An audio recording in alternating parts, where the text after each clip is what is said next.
What really happened with your host, Mike Rivero. The history the government hopes you never learn. Here is your host, Michael Rivero. And aloha, America. Welcome to our show today. It's Tuesday, March 28th, 2017, and we've got a lot of stuff to talk about today. The phone lines are open, 800-313-9443. Mike is in our control room, twiddling our dials, keeping us out of trouble, ready to answer the phones when you call on in. And yes, we've got some new equipment, so there may be some little tiny glitches, but overall things are running a lot better than they were just a short time ago. And so I want to do a little tip of the hat, if I actually owned a hat, to our hardworking technical crew there in our control room, Mike, obviously, and Dan, and the rest of the gang.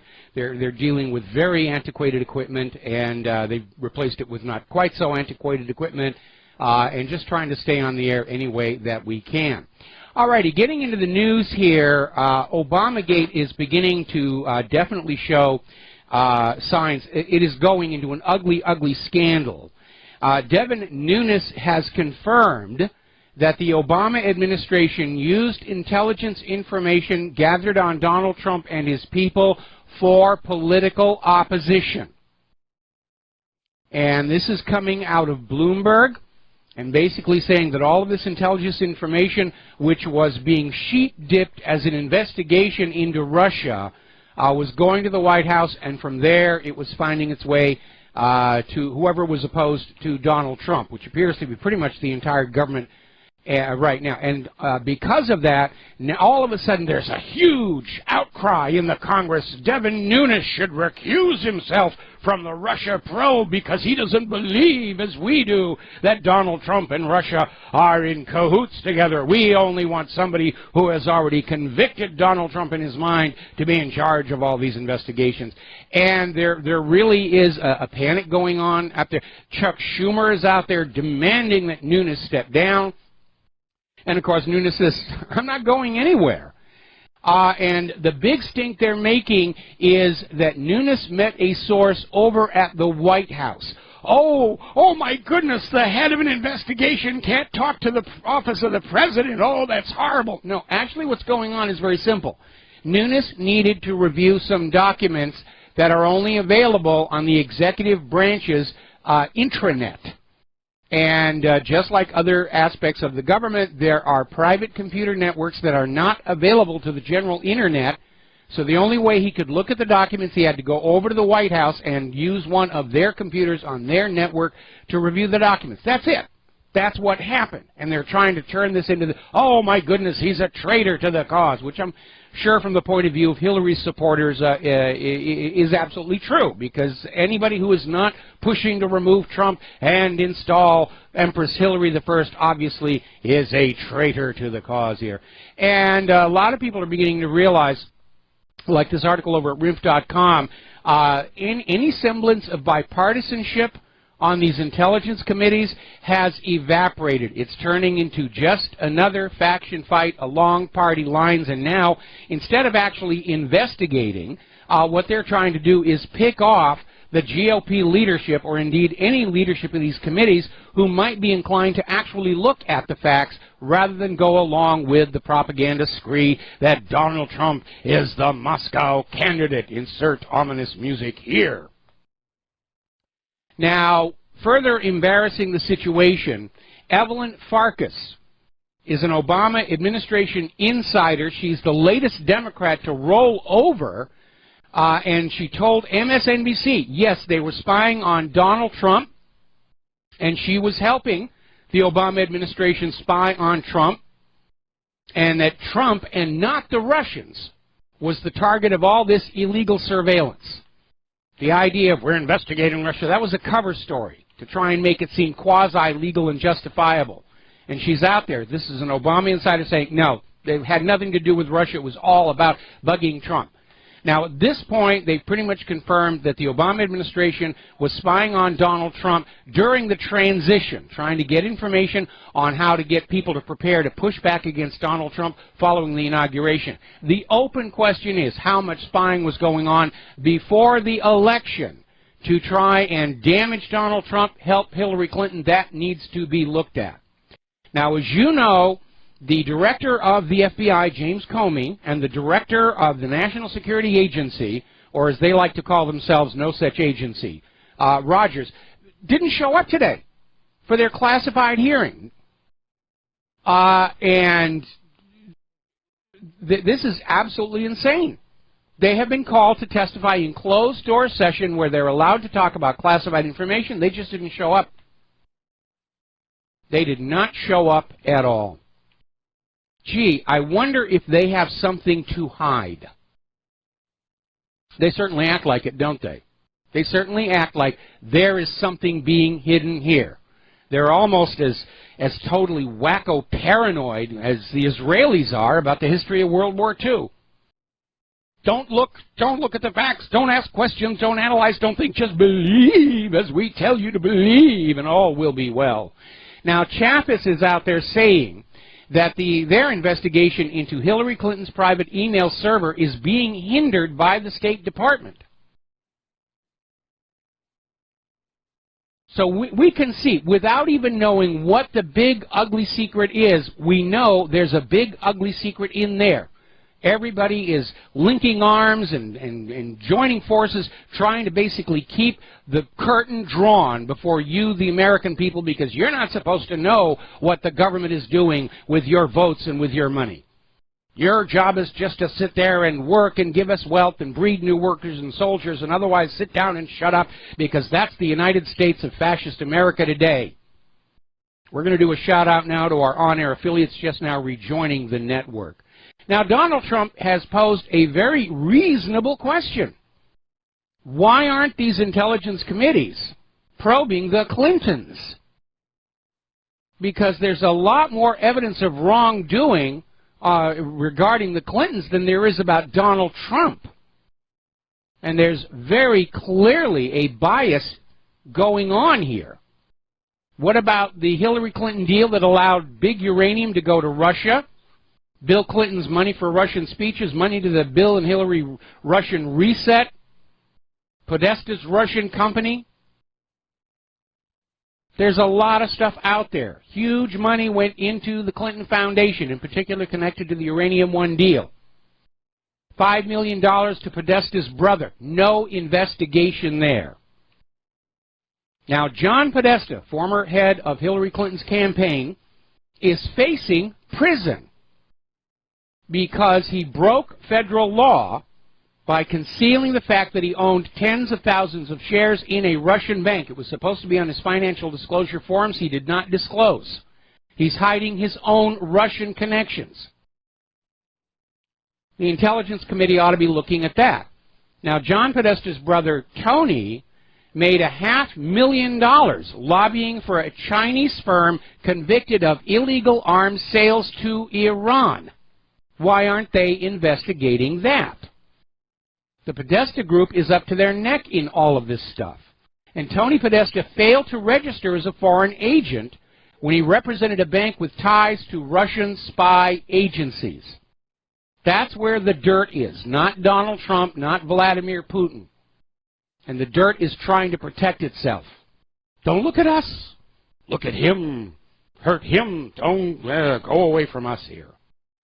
Now, there's a very alarming article coming out of RINF.com, and normally I would have passed it over, except we're seeing a ramp-up of these staged booga-booga terrorist attacks. We're seeing a ramp-up of intrusions into the White House. And according to this article over in RINF.com, the deep state may be getting ready to implement what's called the Continuity of Government Plan. Now, this is a plan where the event of some kind of a catastrophe, the automated dictatorship takes on over, Congress gets sent home on vacation, and they basically run the country as a dictatorship for the duration of the national emergency, which will turn out, of course, to be, decades and decades and decades. And they're still out there pushing Russian hacking and so forth and so on. There's been another break-in, well, not break-in, but another incident at the White House. And apparently there was a man who claimed he had a bomb in a bag carrying outside the White House. The Secret Service did a lockdown on the White House. They took the man into custody. Apparently whatever was in the bag wasn't explosive, and the lockdown has been lifted. But we're seeing this, all these people getting into the White House, crawling over the fence like they're trying to get us used to the idea that Trump is vulnerable. Now, California's Congresswoman Maxine Waters is out there just screaming, we have to impeach Donald Trump. And she's got a long list of reasons. She's out there saying that Trump should be impeached because Putin supplied the bombs for Aleppo that killed children. That actually happened under Obama. Then Waters says Trump should be impeached because Russia hacked the DNC and exposed all the Democrats' lies. It's a bit of a reach there to say Trump had anything to do with that. And the most insane thing she is saying is Trump should be impeached because Putin invaded Korea. I'm sorry, Maxine, Putin has not invaded Korea. He's not even gotten close to Korea. But this seems to be what passes for politicians coming out of California. Maxine Waters, along with Dianne Feinstein and Nancy Pelosi. The other day I was talking about this possibility that the United States, because of prescription pharmaceuticals, was literally drugging itself into mental illness. And I think these three ladies are a perfect example of what I'm talking about. And they're not the only ones. Apparently Chuck Schumer was at a restaurant and all of a sudden took issue with the fact that one of the other restaurant patrons was a Trump supporter and literally went out over and launched into a tirade. How could you support Trump? He's a liar. He's a liar. She voted for Trump. And, you know, the argument went outside. And this guy just kept screaming at these people. They were just there for a dinner. And Schumer just launched on them. The government is dysfunctional. This kind of fanatical hysteria is a prelude to outright civil war. Now, a little bit of good news. As you know, I'm a big fan of Judge Napolitano, and he was recently pulled off from Fox News for the ultimate crime in the corporate media's eyes, which is telling the truth. And apparently, he has now been notified that he is on Donald Trump's list of potential Supreme Court nominees. If Gorsuch is not confirmed, and the Democrats are fighting back just over the turf war. Remember, when Gorsuch went up for his federal judgeship, not a single Democrat opposed him. But because he's Trump's nominee, they're fighting it tooth and nail. They're threatening filibusters. They're behaving like children.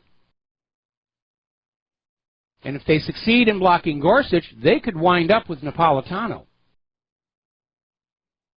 I'd like to see Judge Napolitano on the Supreme Court. I really would. I really would here. Now, let's turn over to... Okay, we just lost our connection from RBN, and I don't know why.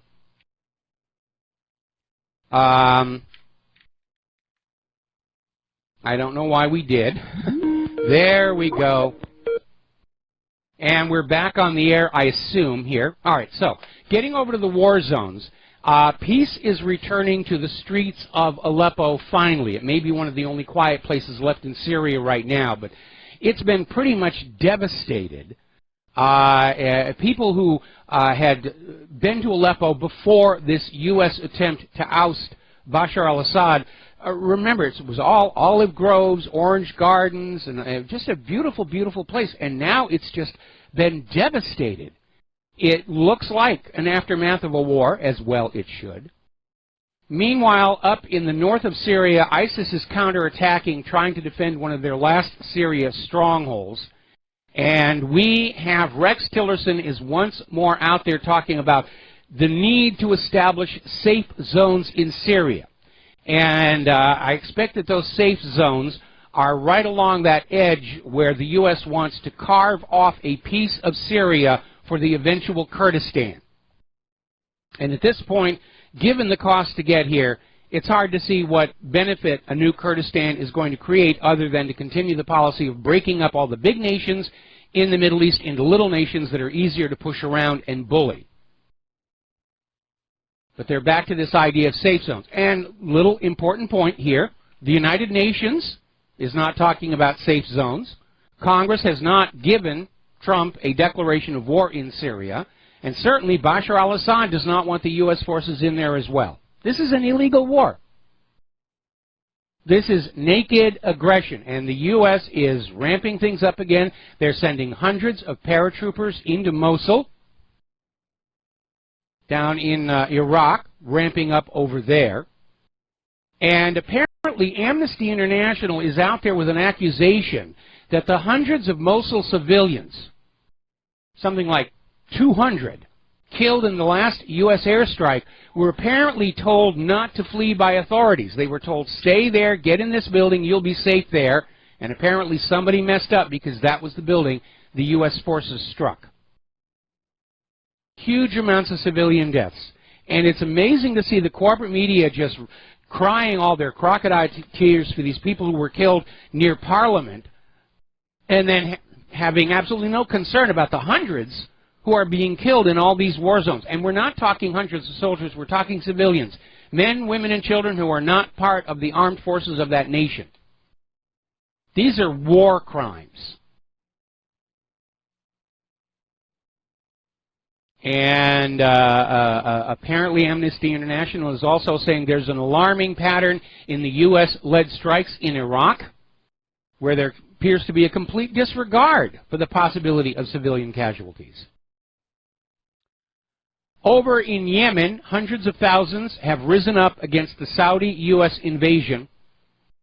The people of Yemen want to be in charge of the country of Yemen. The U.S. went in some years back, did a regime change. The people of Yemen did not like life under their foreign puppet rulers. They kicked the foreign puppet rulers out, and now the U.S. and Saudi Arabia are going back in with the internationally approved government to install. Now, little point of international law. Nowhere is a country allowed under any kind of international law or the UN Charter to decide what government another nation will have. In fact, if anything, the United Nations Universal Declaration of Human Rights says everybody has a right to self-determination. Everybody has a right to have the government they choose to have. This label, the internationally approved government, is a hoax. It's a fraud. It's to try and make it look like there is some legitimacy to this imposed puppet ruler government that is being forced on the people of Yemen at the point of a bayonet. And there isn't any. There is no legal justification for it whatsoever. So far, more than 1,500 children have been killed in Yemen's war as it enters its third year. More than 10,000 people have been killed in the fighting, many of them civilians. This is all coming out of UNICEF. 2,400 children have been injured seriously. And of course, they're dealing with this major famine over there as well from the Saudi blockade. Kill civilians, starve the population into submission. Does this sound like any kind of democratization process? Does this sound like humanitarian war? Or is it a classic war of conquest? Now, Dick Cheney is out there saying that Russia's U.S. election interference should be considered an act of war. It's an act of war. We have to get on back. And, well, if you feel that way, Dick, here's your rifle, here's your parachute, watch your head climbing into that transport. We'll call Putin and tell him you're on your way to kick his butt all by yourself. And, of course, Putin's got nothing to worry about given Dick Cheney's history of inaccuracies with his shotgun. He's trying to shoot a goose, shot his lawyer instead. Now, John McCain is out there pushing the same thing. The Russian cyber intrusions are an act of war. When you attack a country, it's an act of war. And we have to make sure there's a price to pay. So basically what we have here is Dick Cheney and John McCain want you to go and kill people they don't like.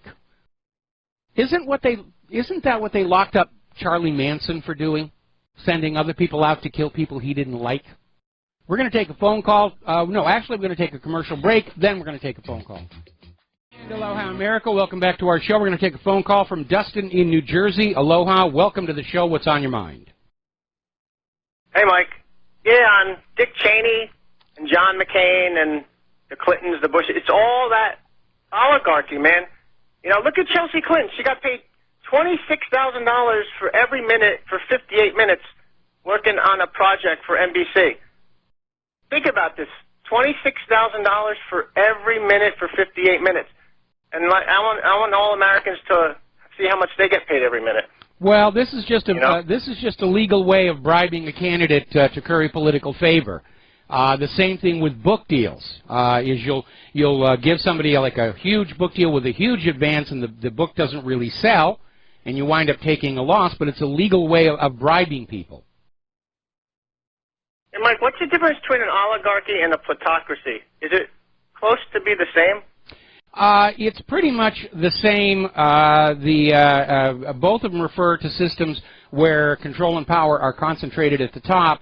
I think the only difference is that the oligarchy tends to be a little bit more open and honest, that they're doing it to enrich themselves at the expense of everybody else. Whereas a plutocracy sort of at least tries to maintain the illusion that they are working for the people. But there's a lot of crossover there. A tyrant by any other name would stink as bad. This is true. And Mike, on Fox News, I was watching on YouTube, they showed, you know, like the Trump fights going on between the Antifa group, and there was one in Seaside, New Jersey the other day. I was like, wow, so it's actually, you know, it's moving. It's growing. Well, some of these Antifa thugs are facing felony charges now for their actions. There was a video we actually have linked to the front page of whatreallyhappened.com where apparently one of these anti-Trump groups showed up fully armed with like major heavy weapons. And where are the gun grabbers when you really need them to be around? Because some of these weapons look like they were definitely over the top. But again, we're seeing a system where, you know, it's okay for them to behave this way, but not okay for you. And it's another sign that we have descended into tyranny and dictatorship.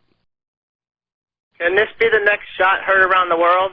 You know, with them packing guns, we're packing guns, and obviously George Soros is pushing these people. And there's another group, Black Bloc. You ever heard of them? Yeah, I heard about them. Yeah, so, I mean, this is moving today because, like one of your previous callers, I think yesterday said, you know, in May, they're going to be out in force.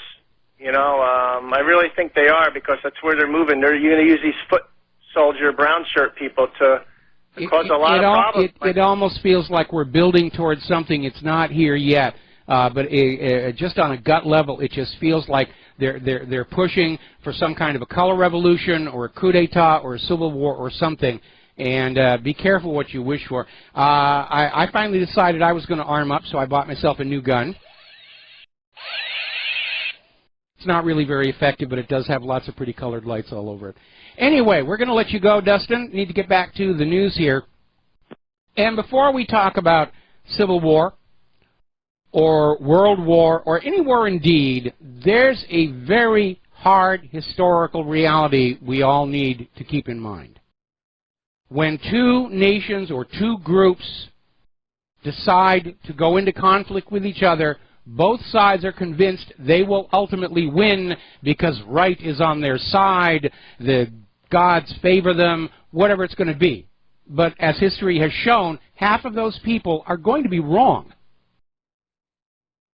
Half of every leader who decides they want to go to war and are convinced they're going to win are wrong. Now, there's no question the U.S. has had a really good track record. Our military supporters like to say we've never lost a war, not counting Vietnam, but it's important to understand that the United States has not always won its wars all by itself. We were on the winning side in World War I, and we were on the winning side again in World War II. In fact, we sort of waited until it was obvious which side was going to win, and then we hopped on board.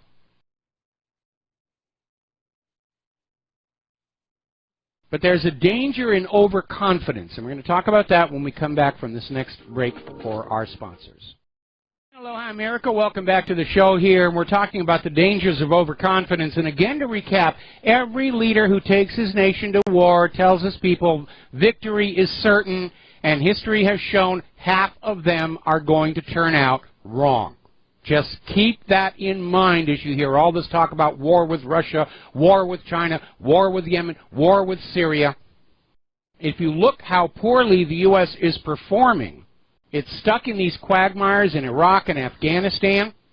This was all supposed to be over and done with by 2008.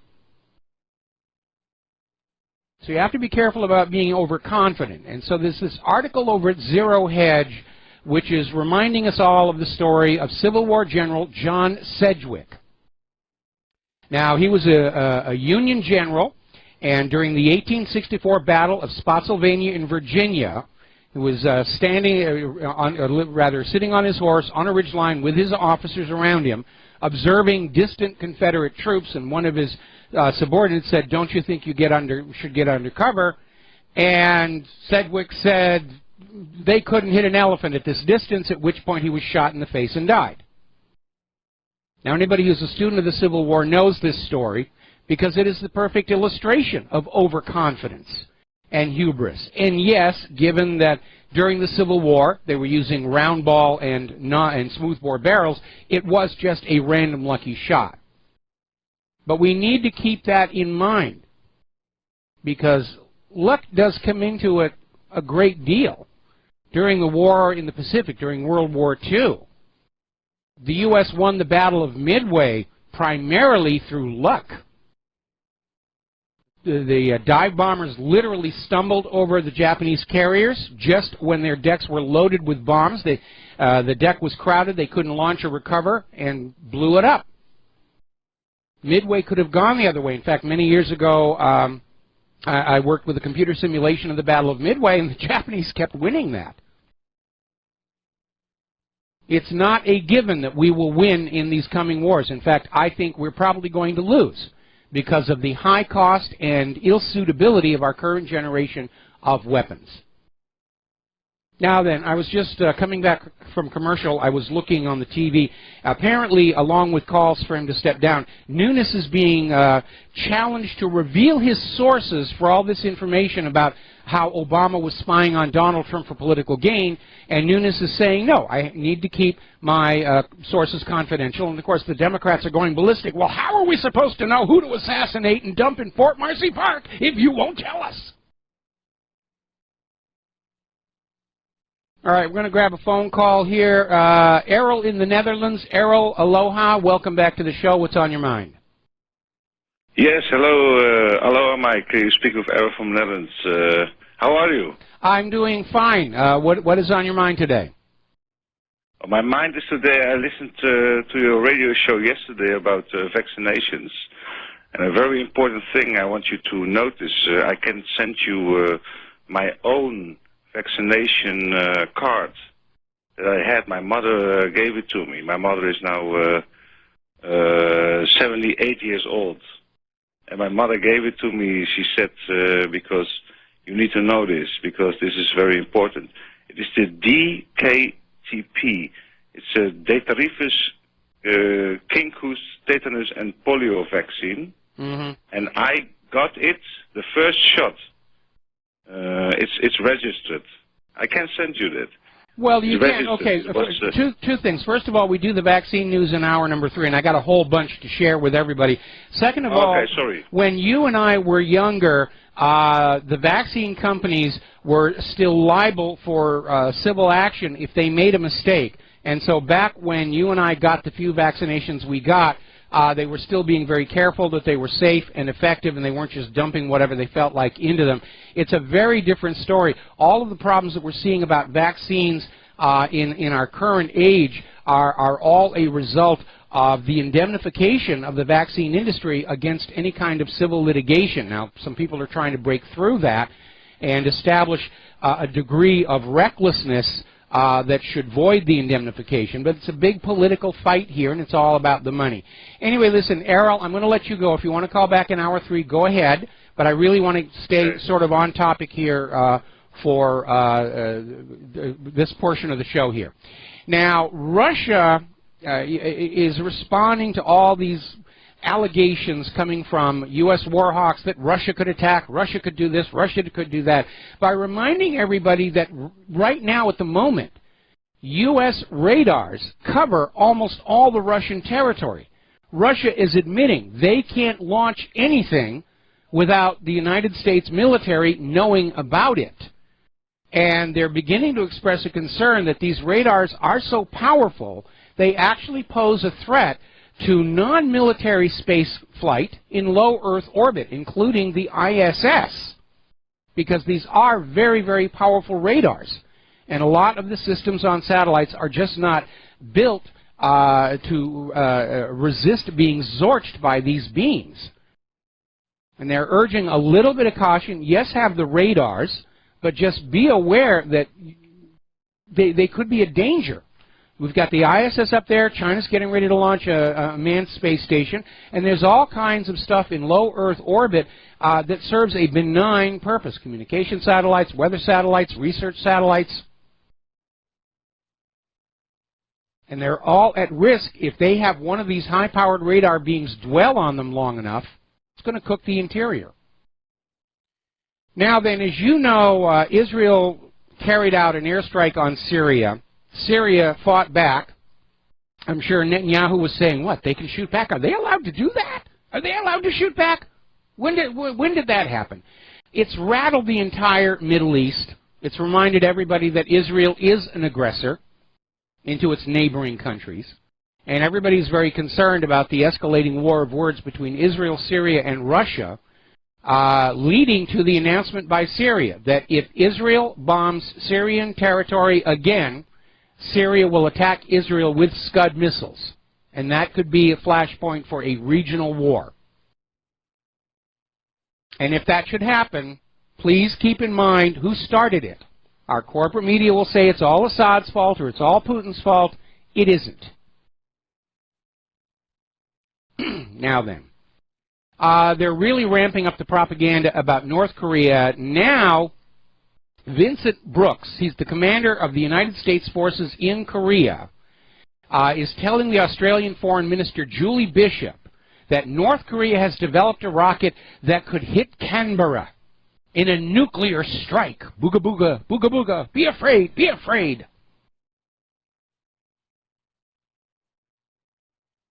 Can anybody think of a reason why North Korea would want to attack Australia?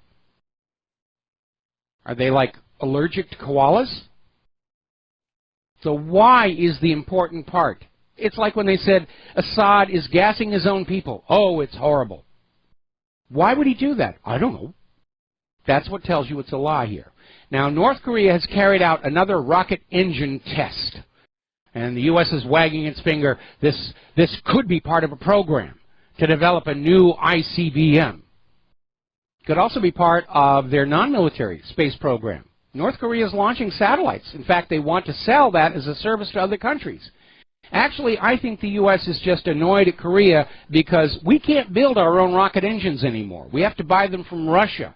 And here's little North Korea able to build rocket engines when the United States no longer can. I think that's really what's going on here. A little bit of jealousy there. All right, we're going to grab ourselves a phone call. Malcolm in New Mexico, aloha. Welcome to the show. What's on your mind?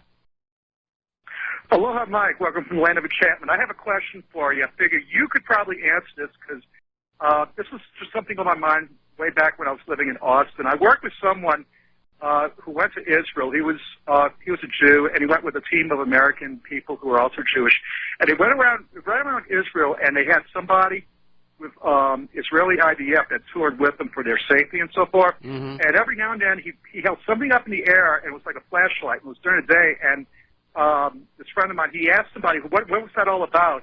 And he said that he's flashing a satellite. And I'm like, well, Israel doesn't have any satellites. So they go, oh, yes, they do. Sure they do. And I'm just wondering, it just occurred to me, if Israel's working with us and they work with the NSA a lot, they're probably using our satellites. And I'm thinking, wouldn't that be a way to get around the Fourth Amendment if you wanted to get information on somebody? Well, that's what Echelon and Five Eyes have been doing since the 1980s.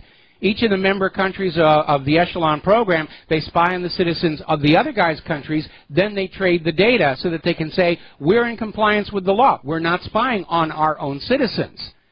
These other countries are spying on our citizens, and we can't enforce our privacy laws against them. It's an old scam, and they've been doing it. But Israel has unfiltered access to all of the take from the NSA, and we can presume probably other intelligence resources as well. But Israel does have its own satellites. They're launched by third-party nations or third-party countries, but Israel does have its own surveillance satellites. So they can essentially spy on U.S. citizens for the NSA, and they don't have to worry about getting a judge's order. Well, a lot of people overestimate what can be seen from a spy satellite in orbit. And most of the NSA spying is done with the built-in spy system in our tablets, cell phones, and computers. The use of imaging from orbit is to look for structures and stuff being built. Because of the atmospheric realities, there is no telescope in orbit that can look down and recognize a human on the ground. It's just too blurry to do. It's really very good. The adaptive optics technology that is now making its way into astronomy circles was actually developed for one of the later keyhole satellites. And along with that, there are the electronic intercept satellites like the Rhyolite series. But I think NSA does all their spying pretty much by just having taps into our phone lines, our computer lines. In fact, we have an article that we link to whatreallyhappened.com. Somebody has actually set up a website where if you go and visit and you click on it, it traces out all the routes of communication going from your computer and which ones are going through NSA listening stations.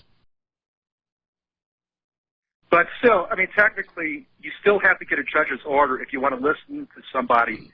I mean, even though they are gathering all this information to go to San Antonio and Utah and so forth, if you want to zero in on someone, you still need a judge's order for that. Well, that's what they keep telling us, but we're finding out more and more that people are accessing this intelligence inappropriately.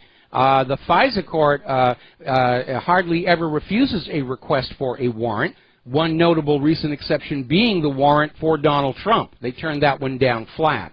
So it's all illusion. I mean, the FISA court really doesn't do anything. It's not a safeguard, because anytime somebody says, I want to spy on Michael Rivero and Claire, his wife, the FISA court will say, yeah, sure, go ahead. It's not a problem.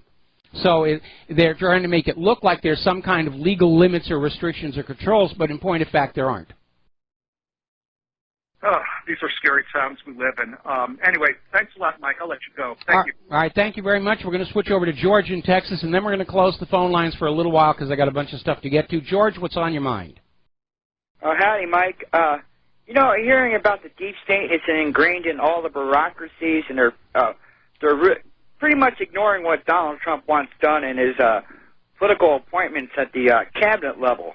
And you know, the thing is, you hear about this continuity of government. Well, the truth is, you know, talking to some police officers, they're not going to go along with it in this continuity. I don't think the military is going to go along with it. And the continuity government depends on these elements in government to go along with it. And I don't really think they're going to go along with it.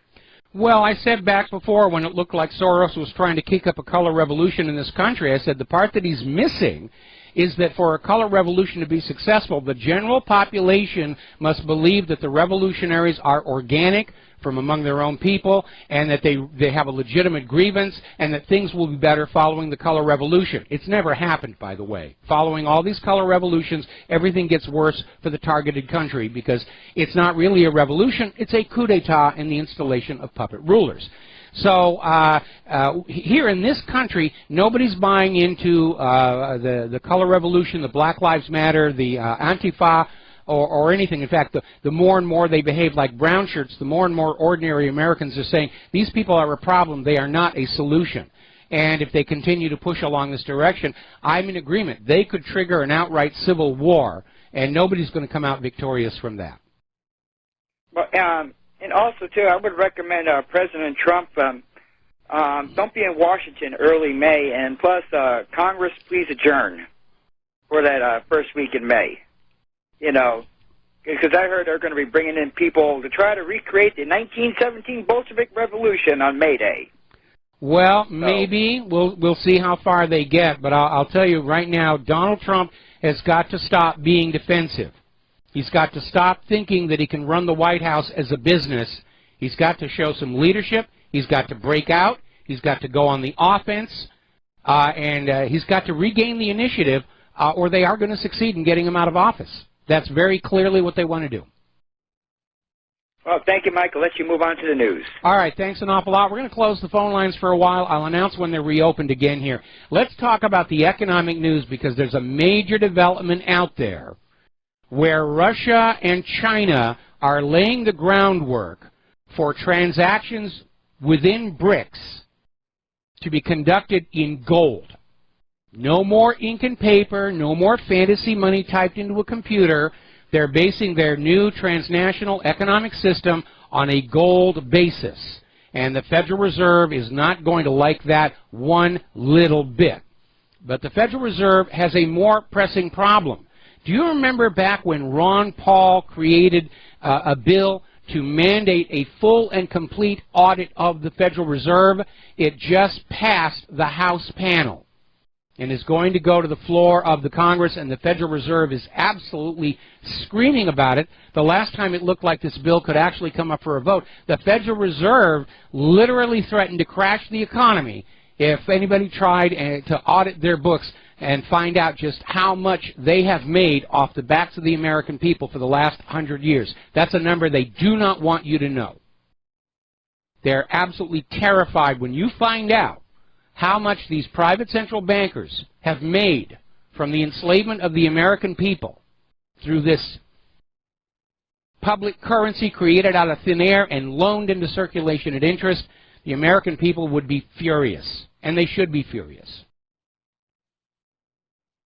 So, we're going to come up here on another commercial break leading to the top of the hour. When we come on back, more interesting, financially linked, sort of, kind of, maybe it was a suicide, but I don't believe it. We'll be right back. And aloha, America. Welcome back to the show here. So, do you remember Bernie Madoff with the loot? Incredibly rich man, co-founder of NASDAQ, classic money junkie. It still wasn't enough, so he set up this little Ponzi scheme, and he defrauded his investors and even his own employees out of something like $60 billion, much of which has never been recovered. And, of course, the taxpayers were forced to help make good on all of that. And apparently, Charles W. Murphy, hedge fund executive, supposedly leapt to his death in Midtown Manhattan yesterday. And he was 56 years old, fell 20 floors before he landed on the 4th floor terrace. Now, Murphy used to be an executive with Fairfield Greenwich Group, Bernie Madoff's biggest feeder fund, with $7 billion of clients' money invested. And here's where it gets kind of interesting. Murphy is the 4th person connected to Madoff to supposedly commit suicide. Isn't it interesting that the more crooked Wall Street becomes, the more and more we start seeing suspicious deaths? People would have the inside information to either find where certain money's disappeared to or lead to certain prosecutions, and they get horribly depressed. They're just so depressed, and they just fling themselves off the buildings. I'm not buying this one. And remember, in the United States, the legal process is, in all cases of unattended death, the presumption is homicide. Suicide must be proven. That's the way it normally works, and that's another reason why the death of Vince Foster was so suspicious. So many things wrong with the suicide story, but, oh yeah, it has to be suicide. You know, you have to prove he was murdered. No, homicide is the presumption under law. You have to prove suicide, and you failed to do it. Now then, do you remember when Trump came on in and was talking about revitalizing our economy? And one of the things he promised when he allowed these pipelines to start moving forward, he said, we're going to use American steel and American steel pipes, which we know are going to be able to resist leaking. And apparently Republicans are blocking or blocked the legislation to use American steel in order to benefit foreign steel companies. These Republicans who are supposed to be on the side of Donald Trump are out there saying, oh, we can't buy American. We'll harm those foreign steel companies. They're such really good friends of ours. And so we're going to keep the American steel industry down. We're going to leave all these American steel workers unemployed because really that would just not be fair to these foreign steel companies. Beginning to sound like liberals, aren't they? Over in Baltimore, their mayor just vetoed a bill that would have guaranteed a $15 an hour minimum wage. and proving that the corporate wing of the Democratic Party is alive and well. We're going to take a break for station identification. We'll be right back. And aloha, America. Welcome back to the show here. We're talking about the economic news here. And one of the pieces of propaganda that was being put forward by the Open Borders people, by the people supporting the Transatlantic Trade and Investment Partnership or the Trans-Pacific Partnership, was that trade isn't going to kill America's manufacturing jobs. No. It's just going to be more opportunities here. It's not going to affect the American manufacturing at all. Well, obviously they're lying. American manufacturing has been in decline for over 30 years, and it has been accelerating ever since all this free trade, open borders stuff began. And over at RINF.com, they have an article saying that studies are showing, yes, trade really did kill America's manufacturing jobs.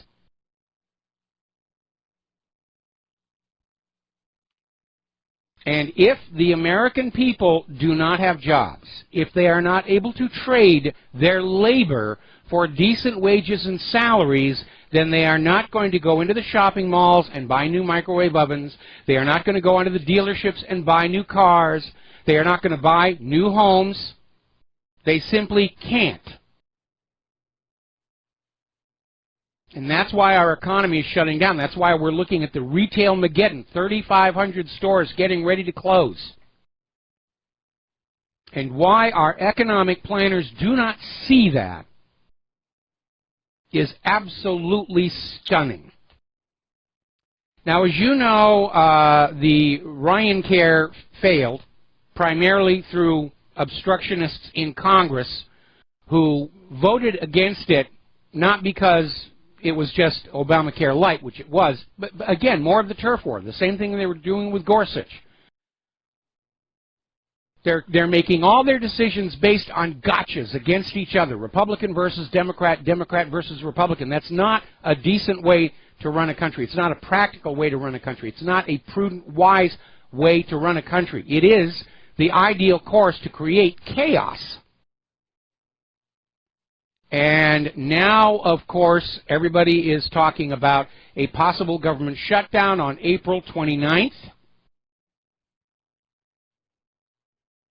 And that Trump may not be able to stop it. Why? Because the Democrats are going to oppose any measure that Donald Trump is in favor of. Now, right now, polls are showing most Americans want a completely different health care system, not just a refinement of Obamacare. They want a public option. They want a single payer. They want anything that they see working in other countries. And Bernie Sanders is pushing for a public option. And Wendell Potter, who's a health insurance executive turned whistleblower, is saying the Democrats are going to derail that. Because after all, it's Obamacare. It's the highlight of the Obama administration. It's part of his legacy. We can't touch it. It's like a statue to his memory. We have to keep it going. Alrighty, now as you know, Donald Trump is still fighting the good fight over his travel ban. The corporate media is still insisting it's a Muslim ban. No, it isn't. It's a ban on unrestricted travel from specific countries. The president is allowed to do that under Title VIII. The law is on Trump's side in this case. Now it has come on out. Newly leaked documents from the Department of Homeland Security are revealing that the judges who blocked President Trump's travel ban based their decisions solely on fake news they were seeing on TV. Oh, it's a Muslim ban. It's this. Apparently the judges didn't even actually read Trump's executive order because the word Muslim doesn't even appear in it.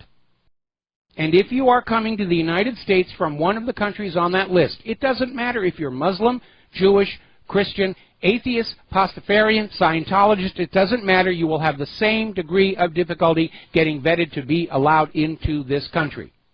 It's not a Muslim ban. That's an absolute fabrication, and apparently these liberal judges, especially out there at the Ninth Circuit Court of Appeals, just went along with it. And that's dereliction of duty. when you're not doing your due diligence so that you actually know what the issue is. That you read the source documents. You don't just take some media talking head's word for it. Some prostitute or correspondent says, oh, it's a Muslim ban, it's discriminatory, and the judge says, oh yeah, that sounds good to me. We'll rule against it. And by doing so, the judges are in fact undermining public trust in the justice system itself when they see such rulings being made on such a casual, reckless basis.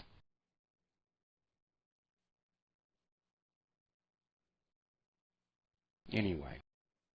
Now then, over in North Carolina, in Jerusalem Township, they had a horrible traffic accident where 3 people were killed.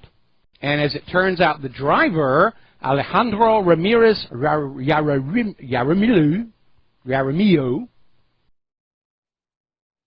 was an illegal immigrant. So, once again, we're going to do a shout out to our on-air affiliates just now rejoining the network here. More Syrian refugees over in Germany start a street riot chanting Aloha Snack Bar, Aloha Snack Bar, Aloha Snack Bar. Police had to go in to stop the riot. Paris is in chaos again. Riots between the refugees who want Paris to look like wherever it is they came from, and the Parisians who like their city just the way it is. And you're not seeing this being reported on the corporate media either. Somewhere along the line, all these refugees being flooded into Europe were told it's okay for you to go into Europe and turn Europe into the mirror of the country you're running away from, which to me doesn't make any sense. If I were leaving the United States in its current state of decline and going to, for example, Australia, and I got to Australia, the last thing I'm going to want to do is turn Australia into America in its current state. What did the Australians ever do to me to deserve that kind of thing? But we're seeing it all over the place. Now, Sweden, which is very liberal, they've got a feminist government. They're doing some very weird things over there. And apparently they've had enough of the refugee problem, and they wanted to send 5,000 of their illegal Muslim refugees back to Hungary where they'd crossed over from. And Hungary is refusing to take them back, and now Sweden is threatening to sue, saying this is your problem, not our problem. Remember the game of hot potato when you were a kid? That's what the refugees in Europe have become, the hot potato. Everybody's passing it around, nobody wants to get stuck with it. I have an idea. Send them back home. That'll solve the problem. They don't want to go back home? Well, that's easy. Just stop the U.S. bombing all the countries they came from. They'll go back home. Now, as you know, we have over 100 jurisdictions from Manhattan to Malibu who are maintaining a sanctuary city status. Apparently out in Malibu, nobody's lawns get done or nobody's babies get looked after without the illegal immigrants. And all of these 100-plus jurisdictions are refusing to allow federal enforcement of the immigration laws.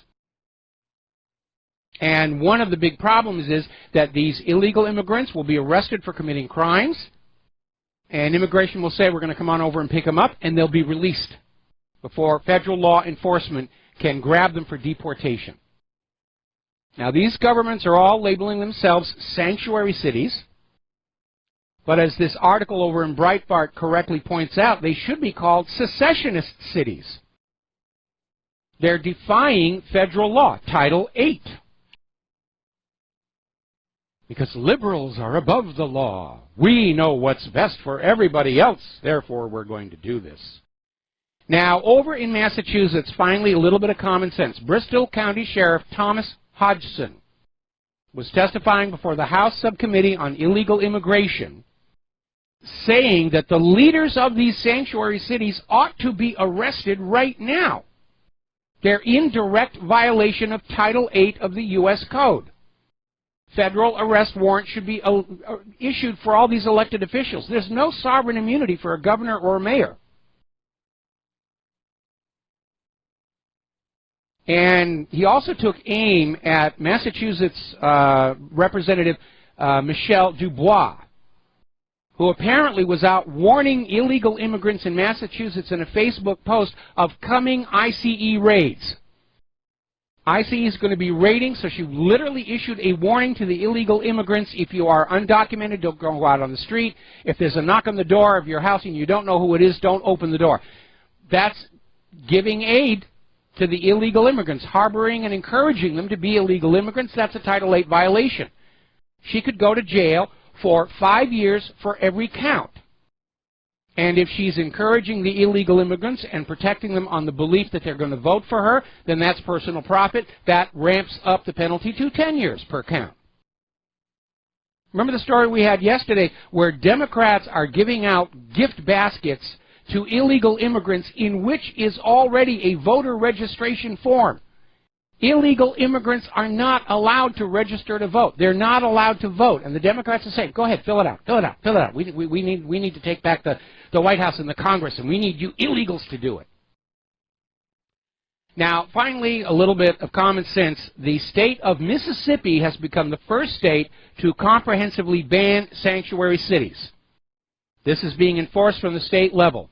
Any mayors that are going to resist immigration law are going to be in trouble at the state as well as the federal level. And, of course, immediately the open borders people are out there saying, well, of course, Mississippi would ban the sanctuary cities. They were at the heart of slavery and racism and blah, blah, blah, blah, blah, blah, blah. And we're still getting that. Anybody opposed to open borders is being racist. Anybody opposed to illegal immigration is being racist. I have a clue for you, liberal morons. Illegal isn't a race. Now, Judicial Watch, which continues to do yeoman work on so many fronts, has launched their own petition. We have it linked to the front of whatreallyhappened.com, and I do hope you'll take a moment to sign it, basically saying, end illegal immigration now. And by signing this petition, you put down what state you're from. They're going to send all the signatures to the governor of your state. And the petition simply says, enforce the nation's immigration law.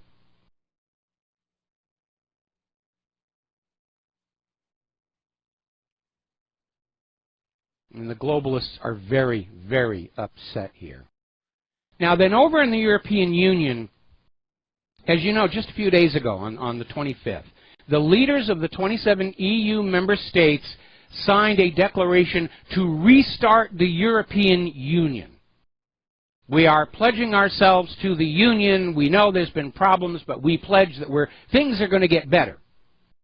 The only problem was they didn't actually have any ideas on how to make things better. They're admitting they've made mistakes. They don't have any solutions. And the interpretation is that this declaration to restart is pure theater, pure public relations, trying to convince the people of Europe that everything's going to be hunky-dory when the people of Europe can look out their own doors and windows and see, no, there are some problems. It is heading toward a collapse. It's heading toward a breakup. And the latest one is coming from Italy. The five-star movement, which is Eurosceptic pro-exit, is surging into poll leads, sending more shockwaves through Brussels. Brussels is out there saying, how many elections are we going to have to rig to hold this thing together?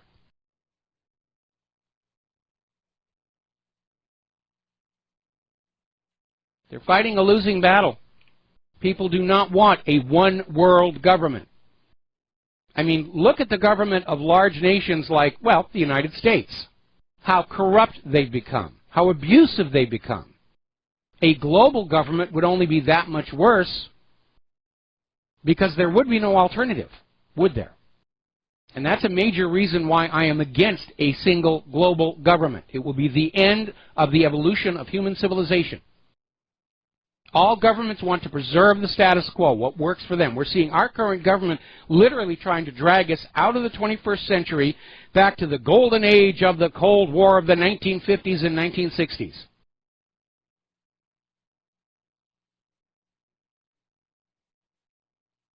So imagine that on a global scale, where there's no alternative. And that's one of the major reasons I'm opposed to a global government. I think human civilization and humankind are best served by a planet with 1,000 little tiny nations, all about the same size, each taking care of their own people. And yes, there'll be some cross-border trade, and there'll be a lot of tourism. But you won't see the rise of these empires that inevitably cause so much pain and suffering around the world. Take a look at what the United States is doing in the Middle East right now, if you need an example. Now, as you know, Scotland is kind of in play. They're talking about a new independence referendum, ostensibly in response to the Brexit. And they're talking about we're going to break away from Britain and go back to being part of the EU. That may have changed, because all of a sudden there's been a major oil find off the Scottish coast. And all of a sudden Scotland is saying, well, if we break free from Great Britain and we don't join the EU, we're going to be looking pretty good economically with all this new oil and gas. And the find is estimated at 1 billion barrels. And it's huge. Scottish oil has been yielding 25 million barrels in recent years. Now they're talking about 1 billion down there. And Scotland is now all of a sudden realizing they're going to be better off as an independent Scotland. I was beginning to wonder if William Wallace had lived and died in vain when Scotland was talking about rejoining the slavery of the European Union. But that may not be happening. Poor old John McCain, the warmonger, he's out there wringing his hands and he's crying his tears and saying, the New World Order is under enormous strain. Let's all feel bad for the global tyranny and dictatorship. We have to pledge our allegiance to the global tyranny. McCain obviously sees his own rear end as a potential occupant of the single golden throne of planet Earth. We're going to go ahead and open up the phone lines now, 800-313-9443. The other day I was talking about the militant feminism of the 1990s and how the message they were putting out back then was not that women had the option of going into the business world, but that women were obligated to do it. Stay-at-home moms were looked down on. They were shunned. The feminists wanted all women to go into that workforce. You don't have a choice anymore. We're going to tell you what's best for you. You will go in. And now, talk about timing. Apparently down in Australia, one of their journalists in their equivalent of the corporate media is out there opining it should be illegal to be a stay-at-home mom. They actually want to criminalize women who want to stay home, raise their own kids, take care of their house. And why is that? Well, it's very simple. If both parents are working, that's more opportunities for taxation. If both parents are working, then you're going to stimulate the economy by having to have child care and home care. But most important, if both parents are working, then the children's minds are wide open to being propagandized by the school and by the corporate media, with no restraining voices whatsoever. And that's what's been behind this big push to convince single-parent homes to be no-parent homes. All right, we're going to take, we're coming up on a commercial break. We've got a caller waiting on the line. And when we come on back, we'll deal with that here. The PC stuff is just getting out of control. Apparently, the University of Regina has set up a masculinity confession booth where you can confess. I confess I'm masculine. I'm very happy with it, too, by the way. These people are getting weird. We'll be right back. And aloha, America. Welcome back to the show here, and we're talking about some of this PC nonsense that's out there. University of Regina has a masculinity confession booth where you can confess the sin of being masculine. I don't think it's a sin at all. I'm rather pleased with it. But I mean, that's how ridiculous. And you know, the question I have is, These kids have gone hideously into student loan debt to go to these universities, and they're getting their heads filled with this nonsense. What employer in their right mind is going to be hiring any of these graduates? No wonder they want the H-1B visas. Get people from other countries who are well-trained, have job skills, don't have their brains melted on political correctness and prescription antidepressants. Now, over at Loyola University Chicago, they have a self-identified whites space where you can go and feel guilty. It's a campus club for self-identified white students to admit they're racist. This is starting to remind me of all those rape crisis centers that were all over the universities in the 1990s. Most of which went completely, totally unused because there wasn't really a rape epidemic. It was ginned up to push feminist speakers and feminist books and all the rest of it. There is a book called Who Stole Feminism by Christine Hobbs Sommers, herself a feminist, bemoaning how the original equal pay for equal work, equal access to education and credit, which we all got on board with that. That was perfectly fine. But that got hijacked by this male bash militant feminism that basically undermined a lot of the good that the original feminist movement really did. Okay, we're going to start taking phone calls here. Robert in Sacramento, aloha. Welcome to the show. What's on your mind? Thank you, Mike. I think yesterday you were talking about antidepressants, especially about paroxetine. Yes. I guess it's generic for Paxil. Yes. Yeah.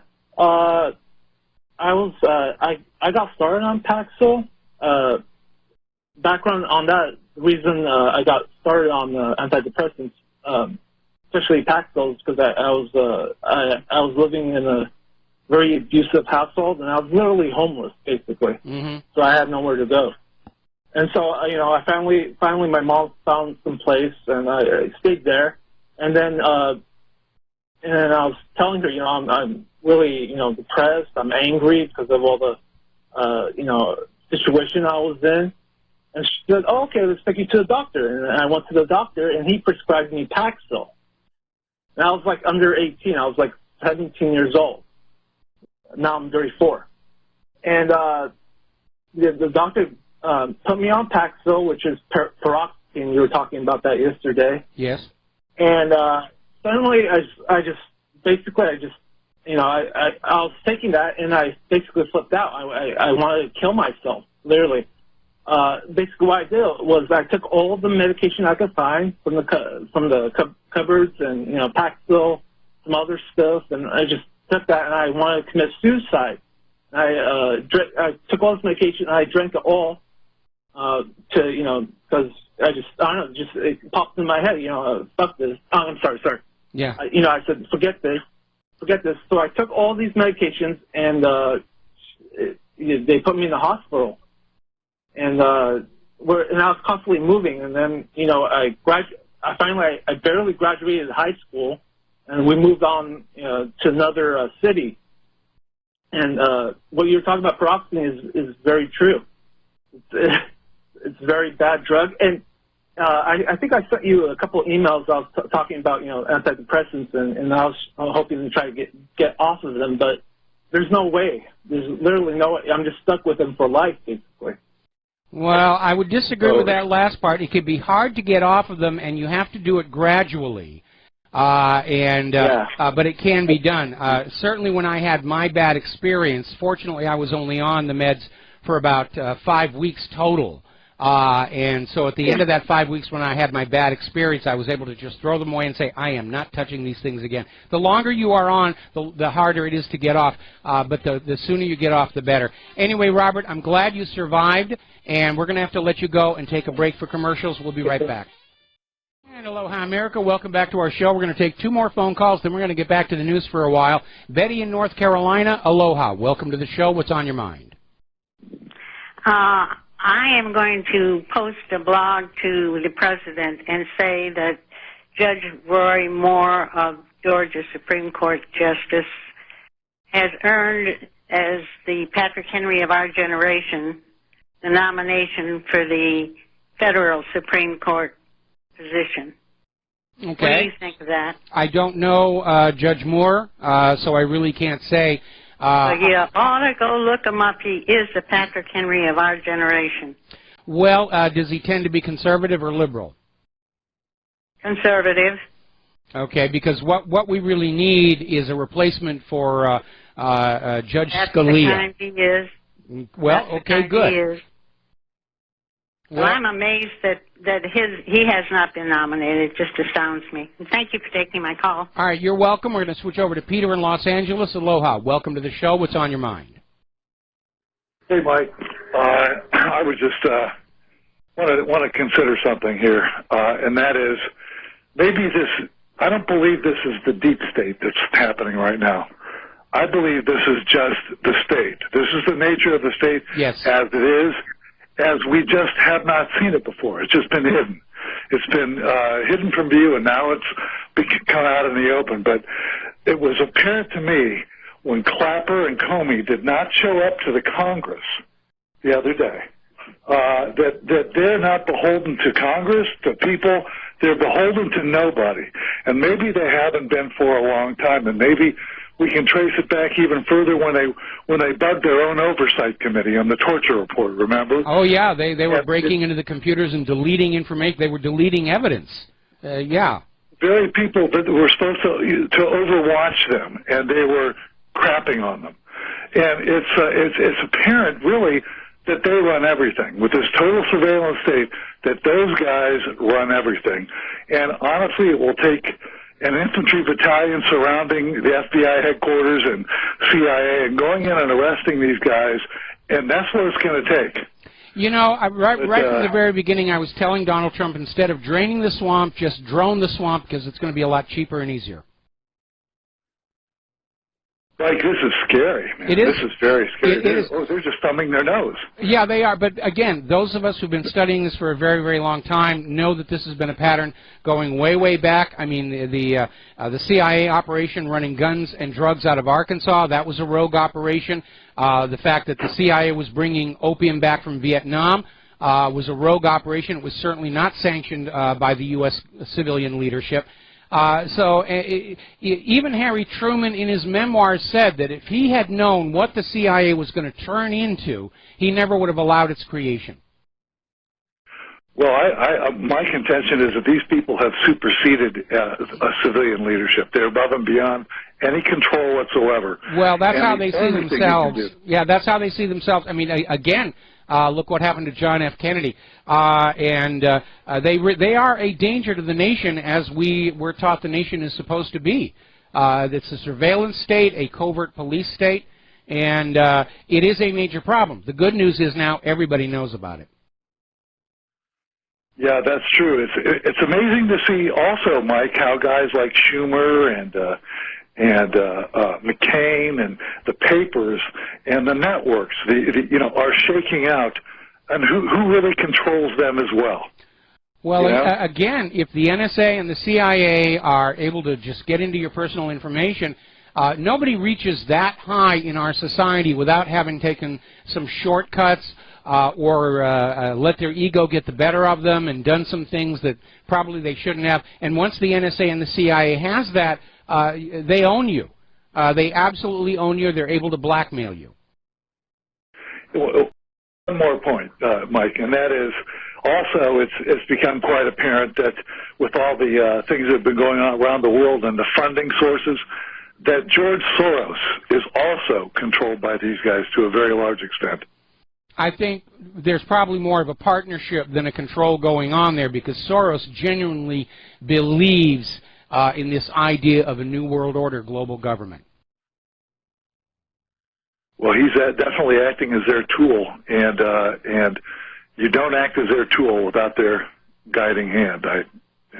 Well, I'll agree with you on one thing. I think the phrase deep state is inaccurate. I think it's a phrase that's crafted to sell the idea that it is unreachable to we the people, when in point of fact it is simply that bureaucratic inertia. These career bureaucrats in the government, they love things just the way they are. They are very resistant to change. They love their higher than private sector salaries. They love the fact that they don't have to do a whole heck of a lot for that money. They don't want anything to change at all. I don't know, man. And then, Mike, there's the whole other area of Congress exempting themselves from insider trading laws, sexual harassment laws, God knows what other laws that they've exempted. It's hardly the Congress. Out in California, their Senate just exempted California's legislature from California's own gun laws. They literally passed a law saying you cannot have these magazines, you cannot have these rifles, but we can. Is that? I live in California. I didn't know that. Is that right? Really? Yeah, that's right. Well, they're not going to admit that on the local news. They don't want you to know that stuff. Apparently, Feinstein had something to do with this. Oh, my God. Okay. Well, Mike, that's it for me. Thanks, guys. All right, we're going to let you go here. Now then, there has been another one of these incidents of a gentleman who's convinced he's really a woman using the women's restroom. This was at Disneyland back on the 13th. And it's kicked off a huge stink because people in general are feeling this has gone way too far. And Disneyland needs to look at what happened to Target when they adopted their restroom policy. And Disneyland already is no longer the happiest kingdom on earth. The very last time Claire and I were in Los Angeles, we were going to go to Disneyland because we hadn't been there for a long time. And I have a very strong memory of Disneyland as it was when I was a kid. And after the Disneys lost control and Eisner took over, all of the unique individual stores were basically shut down, and it just became one long wall of branded merchandise. But I remember Claire and I went down to Disneyland in Anaheim, and we were in the line for the security check, and it was a huge long line, and they were patting people down and going through the bags. And I turned to Claire and I said, I can't enjoy this, and we just turned around and left. And I'm sure that abusive search and security going on is going to discourage a lot of people from going to Disneyland. And if they start following this idea that men who think they're women can use the women's restroom, they're going to lose even more of their audience, more of their customers here. Now, interestingly enough, there was an article that came on out from Countercurrent News pointing out that the biggest threat of abuse in a restroom is not coming from transsexual people, but from GOP lawmakers. And they're going on down talking about how former U.S. Senator Larry Craig, Florida State Representative Bob Allen, Mississippi Congressman John Hinson, and people like that were arrested for sexual misconduct in a public bathroom. And it's a reminder that the curse of all political power is that it attracts the very sort of people who should not be allowed to have it. And the more attractive you make those positions of power, the more powerful they become, the more desperate people will be to get them. And you're going to wind up with a generation of politicians who will do anything to achieve elected office, like Hillary was trying to do. And then once they're in that office, they'll feel they can do anything they want with it. Again, going back to the abuse of the Clintons here.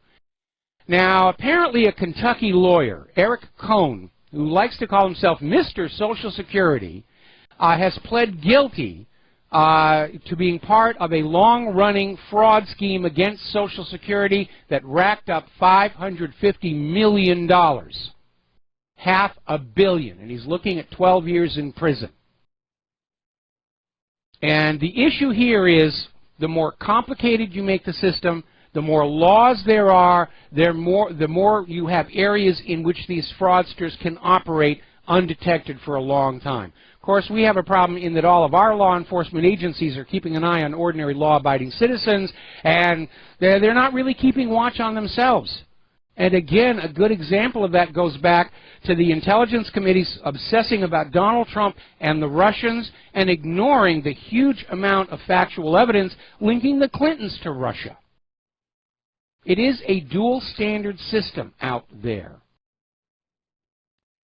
Now, if you are going across the border of the United States of America, you are probably going to realize more and more your personal electronic devices are being searched by TSA.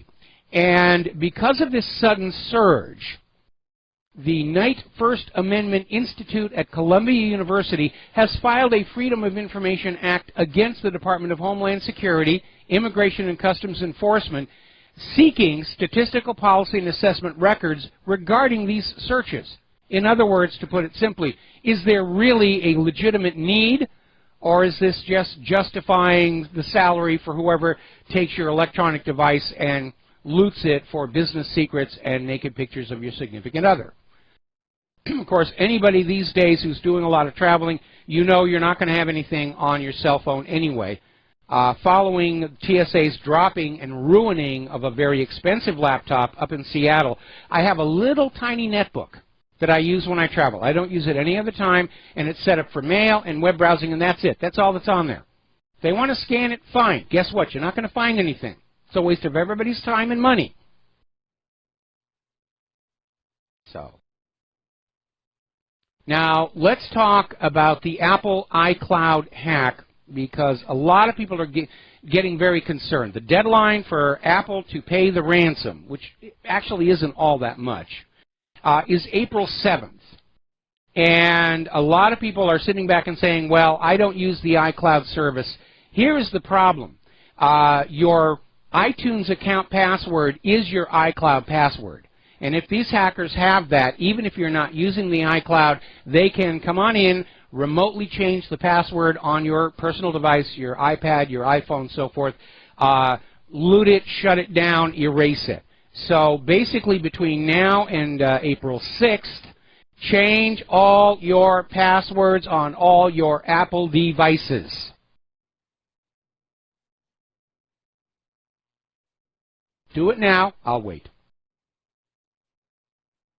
Now, if these hackers carry out their threat, we're looking at millions, if not billions of dollars in damage to Americans' productivity, loss of their data. And by the way, if you're backing your devices up to the cloud, switch to internal storage. When you go into iTunes and it says back up the device, there's a little checkbox saying back up to the local computer. You should be using that anyway. Because if it's on the cloud, it's there for people to look at. Yes, it's encrypted with a U.S. government-approved encryption system, which means the government can read it. But if they carry out this threat, millions, if not billions of dollars in lost data, lost productivity, clearly this is a real present threat to the nation and its economy. So where is the National Security Agency in all this? Isn't it their job to protect the IT infrastructure? Wasn't that the excuse they used when they said, we're building all these data centers and we're spying on all of you, we've got to protect the IT infrastructure? Doesn't look like they're doing a very good job of it, does it? We're still getting email frauds, Viagra ads, malware pouring all over the system. If anything, it's gotten worse. There's an epidemic of browser hijackers out there. And if you are visiting my website and all of a sudden you're getting pop-over ads, especially for porn or gambling, those are not coming from my server, you've got a browser hijacker. I went ahead and I spent the money. I have a professional website scanning service that scans my website 3 times a day to identify malware that's on my server. And it's clean. So if you're getting abusive ads, if you're getting porn, gambling, whatever, you've got a browser hijacker. And nobody wants to do anything about it. And the problem with the browser hijackers is they're not just stealing ad revenues from the legitimate site because they're putting their ads over it. They're stealing our work, effectively. And they're stealing revenue from the legitimate advertising agencies that we have arrangements with. It is a crime by any definition of the word. Where's the NSA? Or is it the NSA? Remember, the Kaspersky Group identified a hacker collective, the Equation Group, as being NSA. Just like the CIA turned out to be the biggest drug smugglers in the entire country, the NSA may be the biggest cyber criminals in the country. It's wide open. Now, Microsoft is facing a class action lawsuit over the abusive, intrusive Windows 10 upgrade policy. And apparently this is coming out of Illinois, and they've turned it into a class action lawsuit, which means anybody who got burned by Microsoft's force upgrades can take part. And I'm going to sign on. Because remember, when Windows 10 first came out, I gave it an honest try. We took the laptop, which at that time was supporting Claire's Choir at the church, and we hit the button, OK the upgrade. And it came on up, and one of the first things it did, it insisted I use as my login credentials my Microsoft account information, which means hackers already have half of what they need to brute force their way into the machine. Then it literally erased all of the music data that had been on the machine under Windows 7. And I don't mean moved into the trash bin, I mean absolutely erased. Now, obviously, we had it backed up elsewhere. But, I mean, these are the kinds of problems we've had with Windows 10. And I do think it's time to start suing these companies and try and bring down this indemnification policy. Because back in the early days of computers, it did make sense to protect the fledgling computer industry against serious civil lawsuits. But computers are a mature industry, billions and billions of dollars every year. It's foolish to let them go on selling faulty product, faulty software, and protecting them from product liability. It's absolute foolishness, and it has got to come to an end. Product liability is what helps protect the consumer from sloppy, lazy, greedy manufacturers, whether it's computers, cars, vaccines, food, or whatever. It must be brought back. That'll help make America great again. We're going to take a break for commercials. We'll be right back. Aloha, America. Welcome back to the show here, and I'm going to share a little something positive from the world of computers. As I mentioned last week, I broke down and I bought one of these Raspberry Pi computer on a card. The specific one is the Raspberry Pi Zero, which literally the card itself is just $5, which is astounding.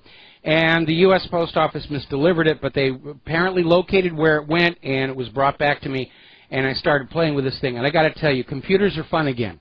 I remember when computers were fun. The Apple II, the Commodore VIC, and they were simple, easy to understand, and you could do things with them. And these are so inexpensive that people are using them for all kinds of weird gadgets and art projects and everything. And, of course, the card by itself is not the computer. And if you go over to eBay, and he didn't pay for the advertisement, he doesn't even know I'm doing this, there's a seller, Berryku, spelled B-E-R-R-Y-K-U, and they sell Pi kits where you get a case for it, a power supply, and the adapters to allow you to plug in things like keyboards. This goes to HDMI video, so it's a 1920 by 1080 display. You have to supply a micro SD card for the system memory, and I sacrificed my porn collection to this endeavor, and it turned out to be really good. This thing is fun. This thing is cool. And what I'm going to do is I have this old digital controller that's left over from this project I worked on for an amusement park for Marvel Comics, where you would help the Hulk lift a car and then get your picture taken. And this just works off of USB, and so I'm going to put the two together and make a little controller for stepping motors, which I will either put on my Celestron telescope or a camera crane, although nobody does motion control photography anymore. But the first time I looked at this, and I said, yeah, this is something you can have fun with. Modern computers, they're almost more trouble than they're worth. This thing is Linux, so I've got this Linux. You could hide this in your wallet. I mean, that's amazing. And maybe the reason I'm jazzed is because I'm old enough to remember when computers filled entire rooms. I first learned programming using punched cards. That'll tell you how old I really am. And when I worked at a company called Robert Abel & Associates, they were one of the first companies to be doing computer animation for TV commercials and logos and so forth. And we used VAX 11720s, which were the size of a desk. This thing is more powerful, has more memory, more storage, and costs $5. And to me, that is just absolutely astounding. And again, much of this technology on this card was born in the fires of the Apollo program going to the moon, and that's why I think we need a new NASA focused on being a civilian technology incubator rather than trying to rubber stamp Al Gore and his human-caused global warming nonsense. Now, one place I don't think I would want to put this Raspberry Pi story coming out of the Daily Mail. Apparently, there's a new company that has started up that has a computer-enabled device that women put inside their bodies to track their menstrual cycles. That, to me, is a little bit over the top. We'll be right back after station identification. And aloha, America. Welcome back to our show. Hour number 3. The phone lines are open, 800-313-9443. And we're going to go ahead and grab a couple of phone calls. Brendan in San Francisco, aloha. Welcome to the show. What's on your mind? Hey, Mike. I wanted to make a suggestion for the What Really Happened store. Yes? I hear the Maxine Water James Brown hairpiece is kind of hard to find. Maybe you can add that to your online store. Well, I'll talk to Cafe Press about it, but we'll see. I'm actually looking for another provider because the T-shirts from Cafe Press don't last as long as I'd like them to, given how much they charge for them. But so if anybody has a suggestion for an alternative provider for T-shirts, I will definitely look at that. Hey, real quick, thinking about Trump's security and this possible coup that's developing.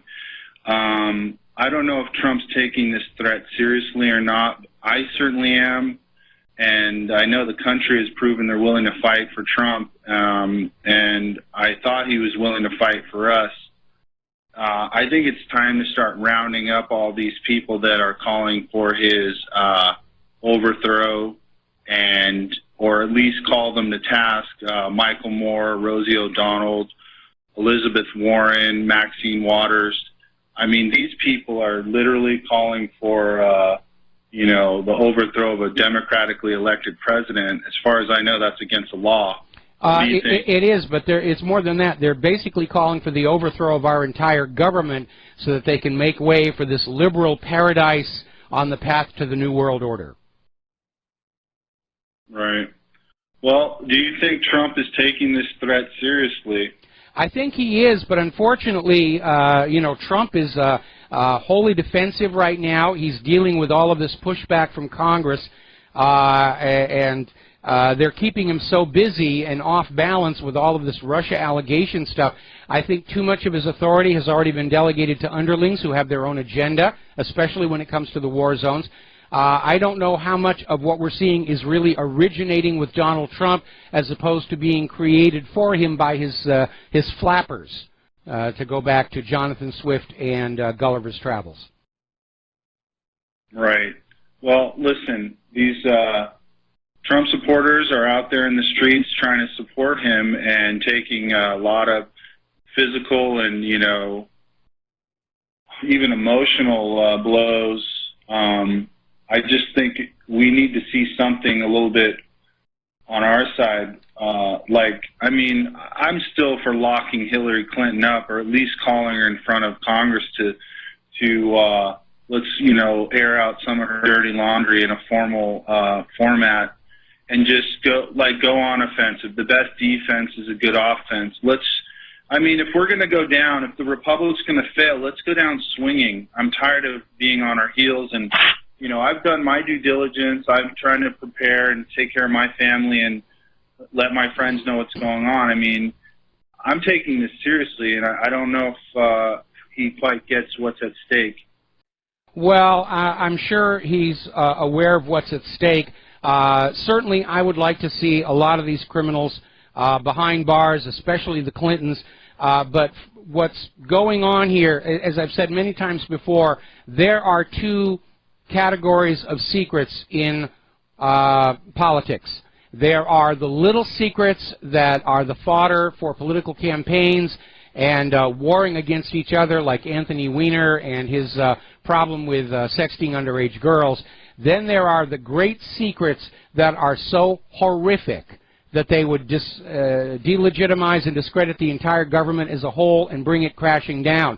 the truth behind the John F. Kennedy assassination, the truth behind 9/11, the fact that the Clintons and the CIA and the Bushes were running guns and drugs out of Arkansas, the fact that Hillary Clinton may have been selling U.S. secrets to foreign interests and using her charitable foundation to collect. If the whole mess came on out, the government would be over. And Donald Trump as president can be forgiven for thinking about wanting to keep the government going in some form, even as corrupt as it is, versus allowing it to collapse. But at this point, sooner or later, it's only a matter of time, we're going to have a Soviet Union-style collapse in this country, and we, the American people, have got to be prepared to stand up and decide for ourselves what the next government will be, and not let somebody come on in with a pre-made government and just sign your name on the dotted line, and we'll just restart the private central bank, and we'll restart the corporations, and everything will be hunky-dory. And we're gonna have to do that and create a new republic in this land based on the original constitutional principles, and we throw a few more things in there like no more private central banks ever, ever, ever, ever again. Right. If you think about this governor, the governor, and even the mayor of Los Angeles, I mean, these subversive politicians, we're going to be having a bloody civil war in the streets just to kind of claw back what we had. I mean, they're flooding the country from left, right, and center. You know, pick your ethnic group, and you're going to sit here and say that we're going to have to reform a government. We're going to be sitting here fighting over food and water. I mean, I think this collapse is imminent, and yet no one's really talking about it to the degree in which we need to identify our enemies, all these, you know, dude, this country's full of people that don't give a crap about this, the flag, the Constitution, and here we are trying to defend it. I mean, we got our hands full, and we got troops overseas that should be back here preparing for a civil insurrection. It's coming, and we're spread so far thin. How many wars do we have going right now? And we're ripe for invasion. I mean, it's not going to take a lot for someone to come in here and kick our butts. Yeah, with the enemy within. Yeah, absolutely. Right now, the federal government is so obsessed with turf wars and gotchas and the rest of it. They're not even functioning as a government any longer. Everything is being decided on the basis of, well, the Republicans are for it, therefore I'm against it. Right now, the Republicans could be standing up there urging for, you know, we finally have a real cure for cancer, and the Democrats would say, absolutely not, it's a threat to Obamacare, and if the Republicans are for it, I'm against it. And that kind of factionalism is a harbinger of a collapse about to come. And again, the parallels between what Washington, D.C. is doing right now and what Moscow was doing just months before the collapse of the former Soviet Union are very obvious. There are also strong parallels to the collapse of the Roman Empire. Way too much debt, usury out of control, insanity on the part of our rulers. In ancient Roman times, it was because of lead utensils and exposure to mercury. Today, it's prescription antidepressants. We've got all the signs of an empire on the verge of collapse. And I think probably the vast majority of the other countries on planet Earth would be very happy to see it happen. Do we have a leg to stand on where we can say we are not going to pay for this nonsense anymore, and say it's taxation without representation, and put a case forward? I mean, Trump funding the Pentagon to me is ridiculous. I agree. And we're paying for this insanity. Can we just refuse to pay our taxes legally based on a corrupt government? There is no legal way to refuse to pay taxes because by default the government declares any refusal to pay tax illegal because they get to make up the rules. So it would just be like the colonials in America prior to 1776. You just think things through and you make your own choices what you're going to do. But again, my advice is to sit back because the signs of self-destruction are all over Washington, D.C. and Wall Street. And I think the last thing, let me finish, the last thing that any of us want to do is to give the government an excuse to declare a national emergency because there's an insurrection, throw what's left of the Constitution into the shredder, and bring about this fascist dictatorship that obviously they are all lusting for. I think if we leave well enough alone, it's going to kill itself. It's in the process of doing that right now. Well, to all my patriots out there, please prepare water, food, ammo. Yes. Don't sit back and wait. Get prepared. It's coming. I can see it. And, you know, God bless America, because we were the shining light. And I'm telling you, man, without America, the proper America, not this corrupt corporate garbage that's been going on for the last 50 years, I mean, the world is doomed, as far as I can tell from this point. Because of globalism, an American crash is going to be a crash for everybody. And I talk about the fall of Rome. The fall of the American Empire could actually trigger almost a return to the Dark Ages. The only hope that we have is that the collapse of the American Empire will not collapse Russia and China with it, because they're already moving to isolate themselves from that. It'll certainly take down Europe. Without question, it will take down Europe. And that's a terrible thing to see. But again, it wasn't up to us. We had nothing to do with it. It's not like we're out here saying we want to bring it down. I'd be perfectly happy to go back to living in the Republic of the United States of America with a democratically elected leadership that's elected in honest and fair elections. I'd be perfectly happy. I'd be doing something else for a living now. Listen, if Rosie O'Donnell and Michael Moore and Elizabeth Warren and Maxine James Brown Hairpiece Warren Waters can call for martial law, let's give them martial law under Trump, and let's crush these fools. I'm tired of this nonsense. He's got us, I said it before, he's got the truth on his side and he's got the patriots on his side. And these fools that are on the fence, they could easily be, if we brought these crimes to the light, they would easily say, okay, I get it now. I've been lied to. Well, Let's take the fight to these fools. Well, you know, the other thing, of course, everyone's talking about this massive illegal immigrants and refugees coming on in, and they're going to side with the liberal Democrats because the liberal Democrats are promising we'll take stuff away from the indigenous Americans, especially the Republicans, and we're going to give it to you. But anybody who thinks that these illegals and refugees are going to be an effective fighting force is dreaming. If civil war breaks out in this country, heaven forbid, these refugees and illegals will just turn around and go back to where they came from. The reason they're here in many cases is because they don't want to have to go through any kind of a war. Anyway, listen, Brandon, I'm going to let you go. I'm going to let One last thing. Real I went quick. to a gun show in the Bay Area, and these guys were buying high-powered weapons with oodles of cash. So there's people prepared on the other side. Let you go. Thanks. All right. Yeah, isn't it weird? Now the liberals are becoming preppers and buying up guns and all this stuff here. All right, we're going to go to Leland in California. Aloha. Welcome to the show. What's on your mind? Hello, Michael. Gosh, my question now seems very small compared to that last phone call, but it's in regards to the Vincent Foster case. Yes. And back when it was all going on, I did lots of research on it because, you know, 2 and 2 was adding up to 5. So the information I have on one particular point was Vincent Foster was last seen in his office around 5:30 p.m. by an aide. His secretary had already left for the day. The aide stated that he did not seem upset or out of sorts, but normal. Yes. And then I just read the other article, but that could be in reference to the same time period, 5:30, on the article in your piece. Well, there's, you know, the thing is that Vince Foster disappeared from inside the White House. There was no record by the Secret Service of him leaving the White House under his own power. Right. Personally, I think no video evidence or anything. Yeah, personally, I think after he was killed, that he was rolled up in an old carpet and just carried out through like the tunnel through the Treasury building.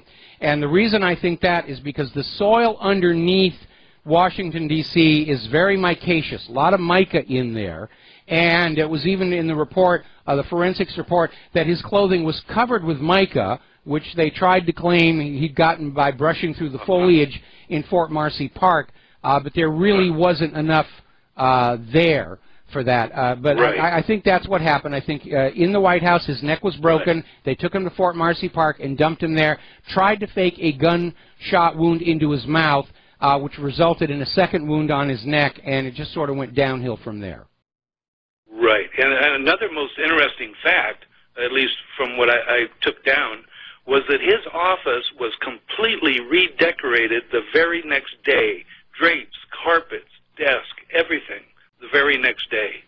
That I had not heard. That I had not heard. I know that the office was looted and plundered by Hillary's chief of staff before the park police were allowed in there, and that's definitely a violation of legal procedures. And Vince Foster's White House safe was opened by a special technical team, and its contents were taken as well. And that may have been Vince Foster's big mistake, because people in those kind of positions where you know the people that you're working for are dangerous, you have what are called dead man switches, and Foster's mistake was leaving his dead man switch in his White House office safe. And that was that made it vulnerable. And if they can negate your dead man switch, then you are a dead man. Right.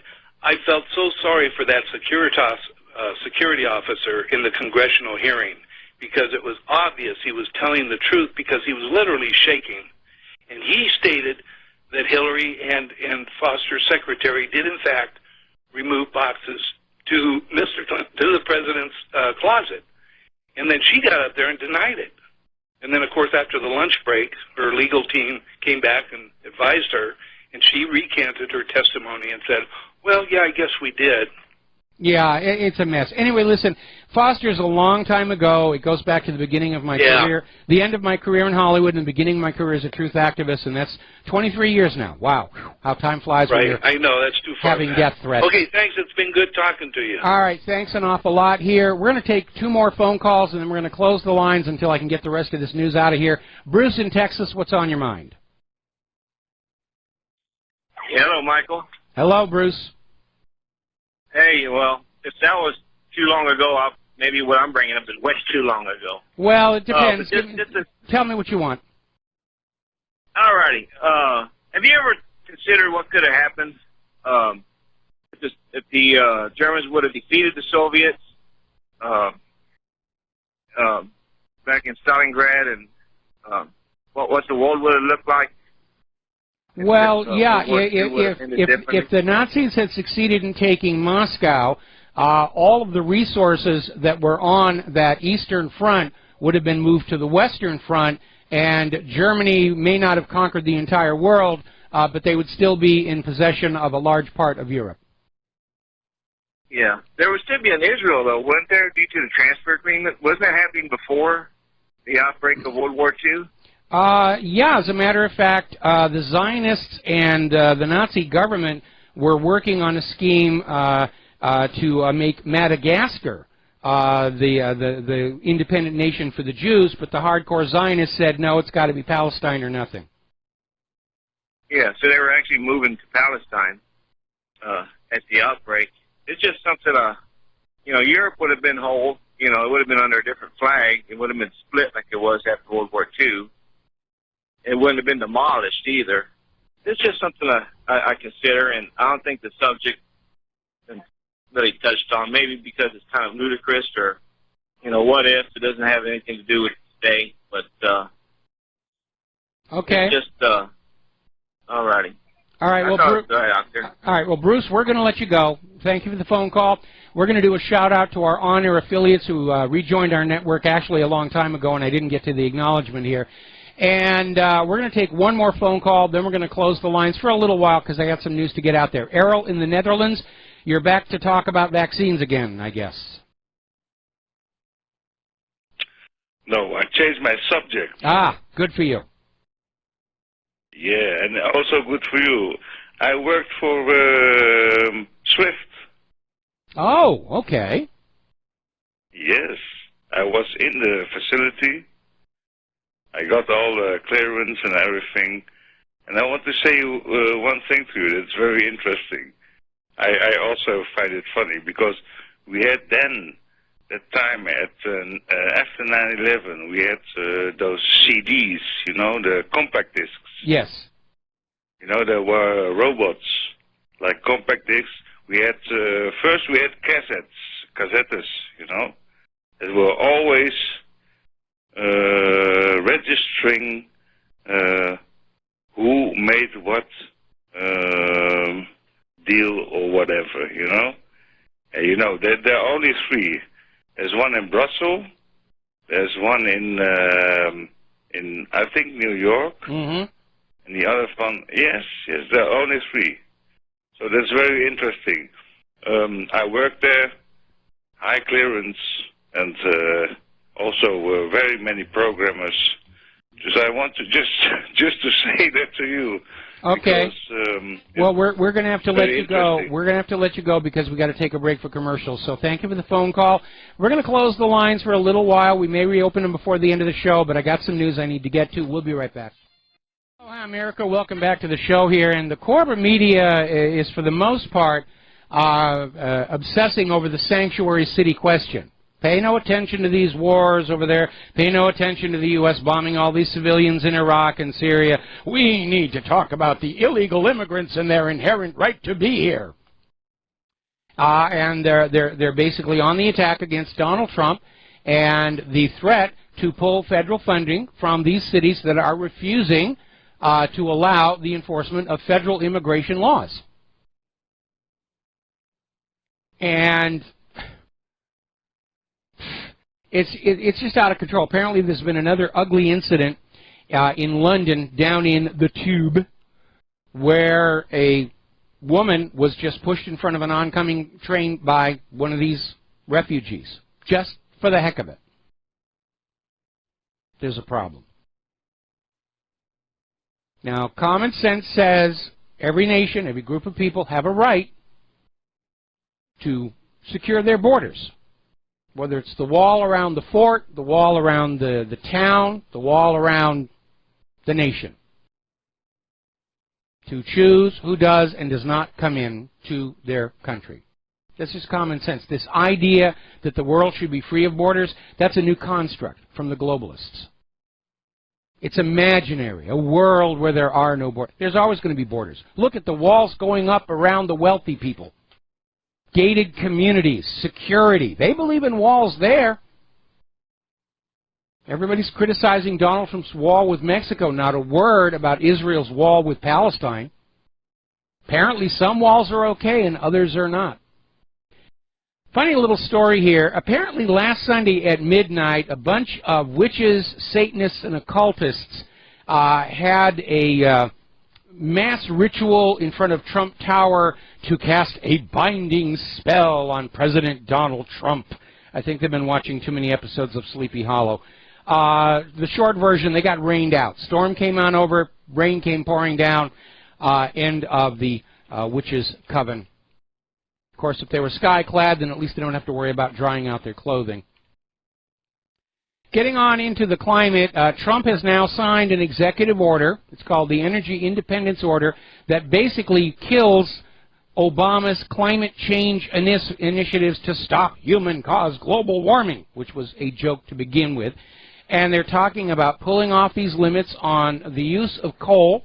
They want to go back to focusing on low-sulfur clean coal. But the ban on all coal is now basically rescinded, much to the delight of those portions of the United States that are living on the basis of a coal economy. Now, one of the areas that we need to remember, liberals like to dream of an ideal world and pass a bunch of laws to try and ban anything else that doesn't fit that idea. The part the liberals are missing and don't pay attention to is how to get from the real world as it is today to their ideal world step by step by step so that it will work and you're not ruining people's lives and industries in the process. Sometimes they'll come up with these harebrained schemes and they'll say, oh, we want ethanol-based fuel, it'll be great, and it turned out to be a disaster. Oh, we're going to have wind farms. They turned out to be a disaster. We're going to have solar. Look at how that worked out. They don't think these things through. They get an idea in their head, and they say, we will force laws mandating people to do this. And they do it before the technology is established and robust, and they keep failing. And then they come on back and scream, it's all you conservatives' fault that we couldn't make it work. The road to the dark regions is paved with good intentions and littered with sloppy analysis. Please keep that in mind. And maybe it's an artifact of our system of government where everybody's only in power for 2, 4, 6, maybe 8 years. except for those old guard protected by election fraud fossils like McCain. Maybe if people had a political system that worked over the long term instead of what looks good for the next election, we might avoid some of these mistakes. Going to take a break for commercials. We'll be right back. And aloha, America. Sorry, a little late on the pot there. I was responding to somebody. I'm getting a lot of emails from people about the Raspberry Pi and how much fun they're having with it. Somebody wrote in and said they haven't had as much fun since the days of the Commodore 64. And that's what I was telling the guy I got this from on eBay. I said, this is a computer that's fun again, that reminds us of what computers felt like when they first came along, because it's just all there, and there's pins. You can modify the board. You can put on all kinds of things and just make it do fun, cool things. I did a web search for cool things to do with the Raspberry Pi, and you'd be amazed some of the things people are doing. There was one guy who literally turned it into an FM radio transmitter by simply coding some tight loops in there and attaching an aerial to one of the lines out there, and was actually able to broadcast. I mean, it is an amazing little device, and I'm so impressed. And again, that's because I'm an old guy, and I remember when computers were big, huge things. I remember when I was working at the Table Mountain Observatory, and they had a computer for the radio telescope that was built with discrete components, actually predated integrated circuits, and just filled with all these racks and racks of cards with all these transistors, very tightly packed. And I didn't get to use it because it got hit by lightning. And that was an interesting summer. It's not nice to fool Mother Nature. Now, getting on back to the environment. Dylan Pohl is out there on Breitbart basically saying that Scott Pruitt is failing to drain the swamp at the Environmental Protection Agency, and saying that Trump's attempts to drain the swamp are being undermined by one of his key administrators, and that is a major problem. And as I've said before, Donald Trump has unfortunately come into the White House as dangerously naive about the reality of D.C. politics as Jimmy Carter was. Trump has spent his entire life in business. That's how he thinks. That's how the people he's used to dealing with think. And he's coming in there with a mindset about, I'm going to hire people with good qualifications and they will do what I tell them to do, and that is not what is happening. He's having these old guard holdovers recommended to him, and not realizing that even though Donald Trump is, for all intents and purposes, signing their paychecks, their loyalties are not with Donald Trump. They're with the establishment, the status quo, the bureaucracy. And at some point, Trump, if he's going to be an effective president, he's got to clean house. He's got to get rid of the holdovers. He should have built his entire administration out of people from outside the political sphere. Bring in scientists, engineers, educators. There's lots of qualified people all over the country who've just never felt like they wanted to be in politics. Bring them in and let them run things. Trump's mistake was going into the political swamp and expecting some of those politicians to help him drain it. It was never going to happen. It was never, ever going to happen. By the way, as a footnote to all this screaming about 2016 was the hottest year on record, which we're getting shouted at us from all of the corporate media, without any support for it whatsoever, other than the word of Noah that has been caught rigging the data time and time and time again. They've cooked the books so much, there's only a little tiny pile of ash left. Over in Japan, they had an avalanche at a ski resort, 8 killed. Horrible tragedy, but yes, there's still snow out there. It's snowing in Utah and Colorado right now. And still they're pushing human-caused global warming. They want that carbon tax. They want your money. They want your obedience. And they will do and say anything to get it, because that's how they think. You only exist to make them rich. You only exist to do what they tell you to do. And if you don't make them rich and do what they tell you to do, then what use are you? Why should we even let you go on living? We've been talking about nuclear disasters. We were talking yesterday about this absolutely horrific use of depleted uranium in all of these war zones. Now, I got some emails from people saying, well, depleted uranium kind of sounds like it's not that big a deal. Actually, it is. When you take raw uranium from the ground and you want to turn it into either reactor fuel or nuclear bomb stuff, it has to go through a process called enrichment. And the enrichment basically involves separating the isotopes of uranium. There's a tiny fraction of natural uranium which will support fission. And this is what is needed for reactor fuel and for bombs. And they'll separate that out, and what's left over is called the depleted uranium because it's depleted of the fissionable isotope. But it's still uranium, and it is still radioactive. And it has a half-life of 4.5 billion years, with a B. And Claire is just seriously upset about all this. We're going to be putting a lot of attention on this. We're going to need the help of the Rivero's Rangers to take these photos of these babies, newborn babies, being deformed by the use of these weapons, and get them out into the public eye. Where are the right-to-life people? They're always screaming about, oh, abortion is wrong, abortion is wrong. Let's get them screaming about it's wrong to deform a baby in the womb with the use of these depleted uranium munitions. And it's not just the enemy. This has hit our returning veterans' families as well.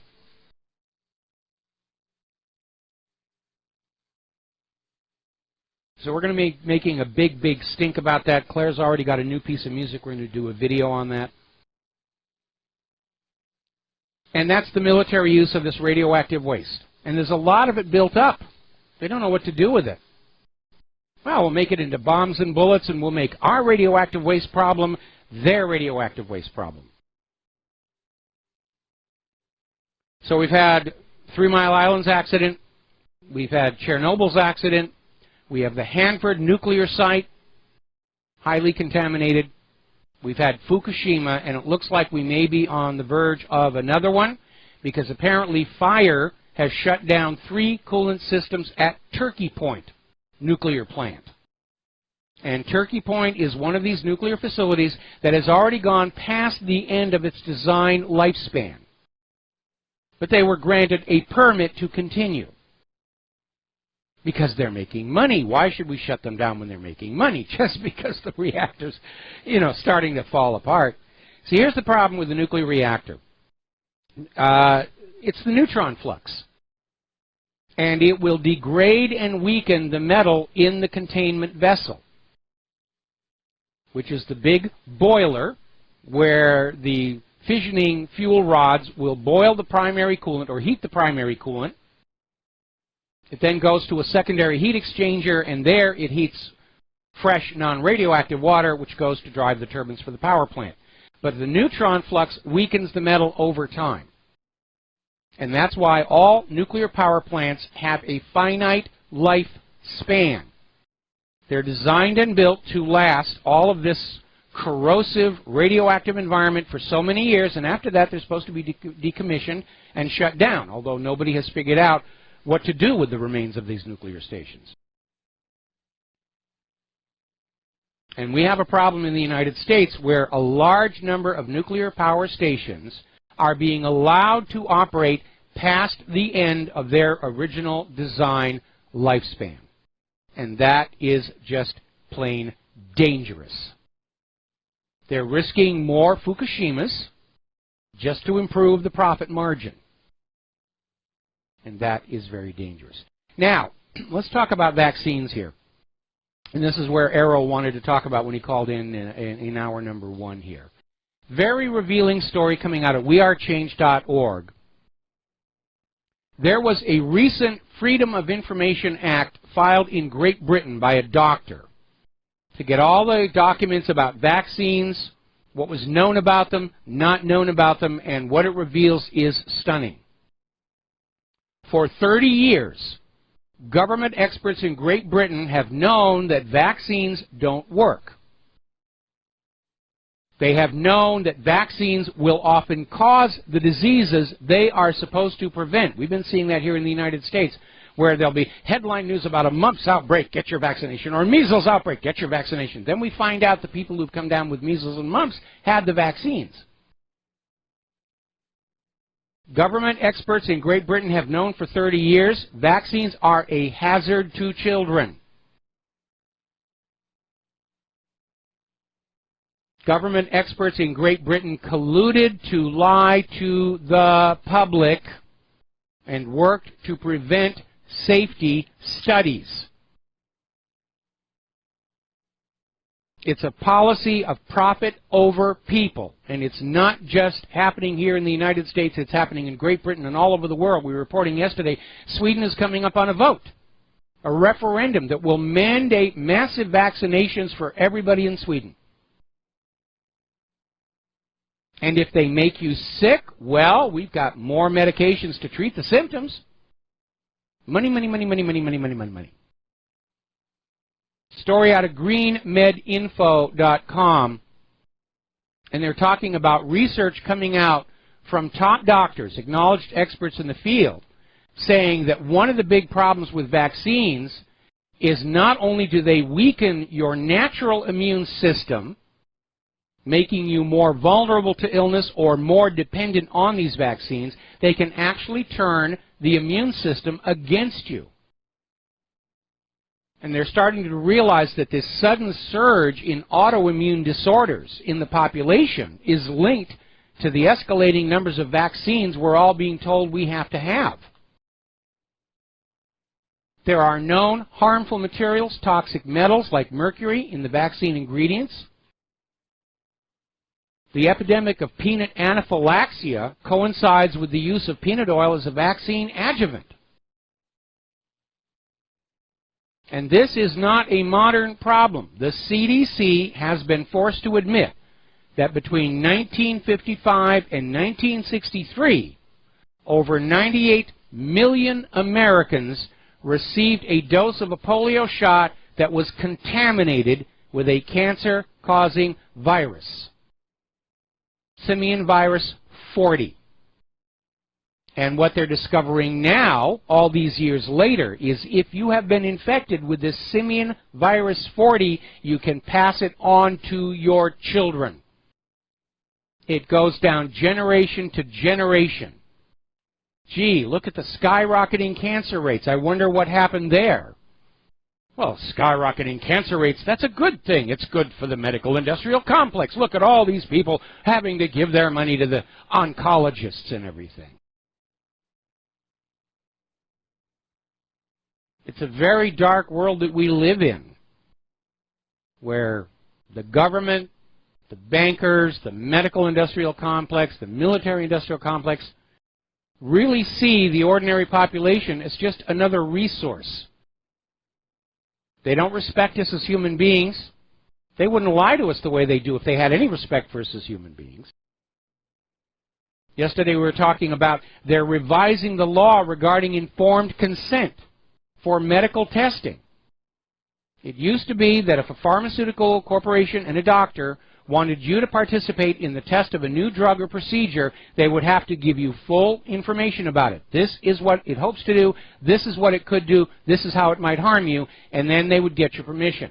Now they've changed the law. Informed consent is no longer required if the possible risk is minimal, and minimal is up to the practitioner or the pharmaceutical industry. Well, yes, your nose fell off. That was a minimal risk. That's why we didn't tell you. Now, apparently over at EchoWatch, Robert F. Kennedy Jr., and I'm glad we're starting to hear from him again because he's supposed to be in charge of this Vaccine Safety Commission for the Trump administration, is basically saying that ever since vaccines were protected from civil litigation under the Homeland Security Act, quality control has obviously been abandoned, and they're starting to find things in vaccines which even the pharmaceutical companies acknowledge shouldn't be there. Metal debris, biological contamination, actual physical particles of toxic materials. Vaccines have literally become vials filled with whatever was left over in the White House, in the warehouse, and they're going to stick it into your arm because it makes money. And in the United States of fascist America, things that make money are good, and things that don't make money are bad. How dare you criticize anything that makes money? That's un-American.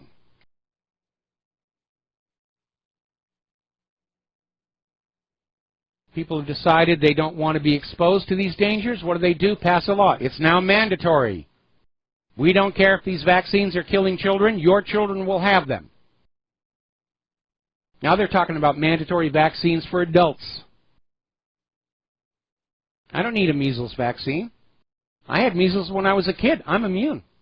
I had mumps when I was a kid. I'm immune to that. I don't need a vaccine. You will take your vaccine und you will like it, you Schwein. Give us your money. Now then, statins.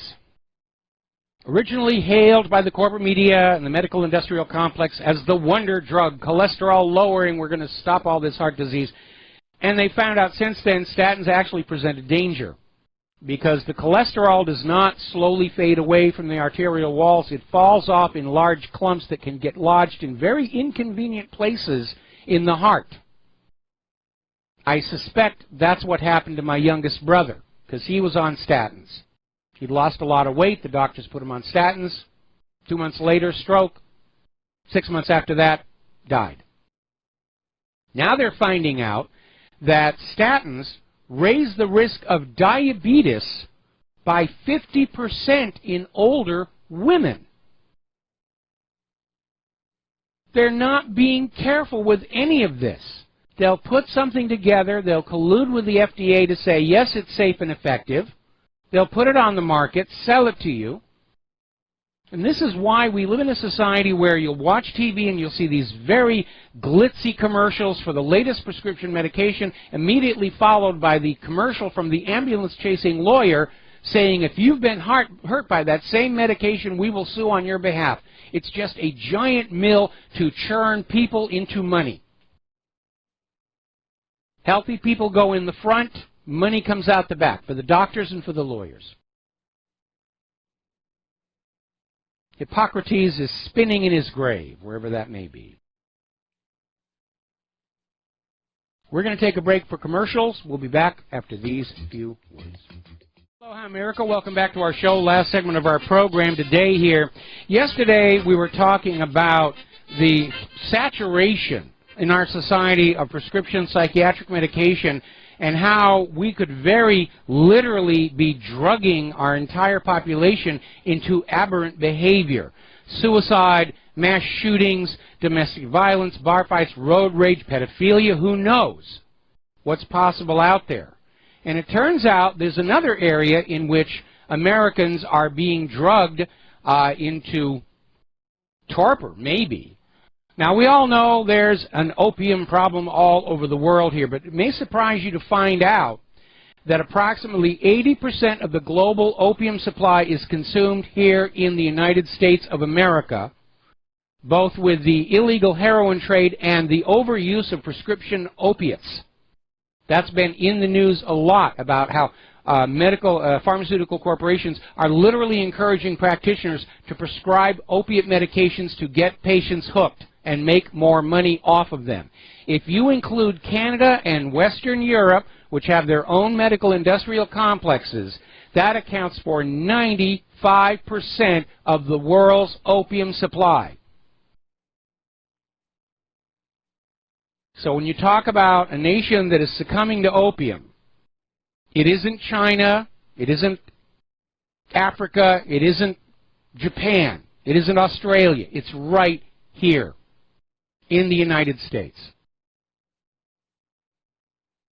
Do you remember what happened to China when Britain won their war over Britain's right to sell opium to the Chinese people, and they had the opium dens, and it ultimately helped bring down the imperial government and pave the way for communism? Are they doing that here as well? We know the CIA has been trafficking in heroin at least as far back as the war in Vietnam. The biggest drug smuggler in the country is the country. All right, we're going to try and squeeze one more phone call in here. Boyce in Michigan, aloha. Welcome to the show. What's on your mind? Yep. Hi, Mike. Right on board with that. Hey, listen, I'll tell you right now, amazingly, you're saying all this. I grew up in a city in the Detroit area, in the suburb area. We had like one pharmacy when I was growing up.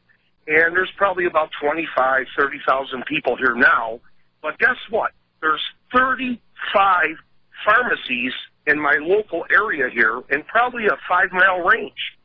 We are like inundated with this drug problem here. People, I go into people's houses, I'm a contractor, and they'll have 30, 40 drugs on their table. I say, man, Mrs. Jones, what's going on? Why do you have all these drugs? She goes, well, this one takes care of this one. This one handles this one. Mm-hmm. And I agree with you. This is absolutely incredible what's going on here. I just heard in Warren, Michigan, they're already up to 173 deaths from opioids and also drugs that have, you said it earlier, I'm sorry, but from heroin-related drugs. Yeah, there was one. I have to cut you off. We're at the end of the show here, but there was one story on the front of what really happened about a kid who had to call 911 because his babysitter overdosed on prescription opiates. Anyway, we got to get on out of here. We'll be back tomorrow, Wednesday, here on the Republic Broadcasting Network. Share what you know with everybody that you know. Go gentle. You're dealing with people who are trapped and enslaved by their belief system. We'll be back tomorrow. Aloha, America.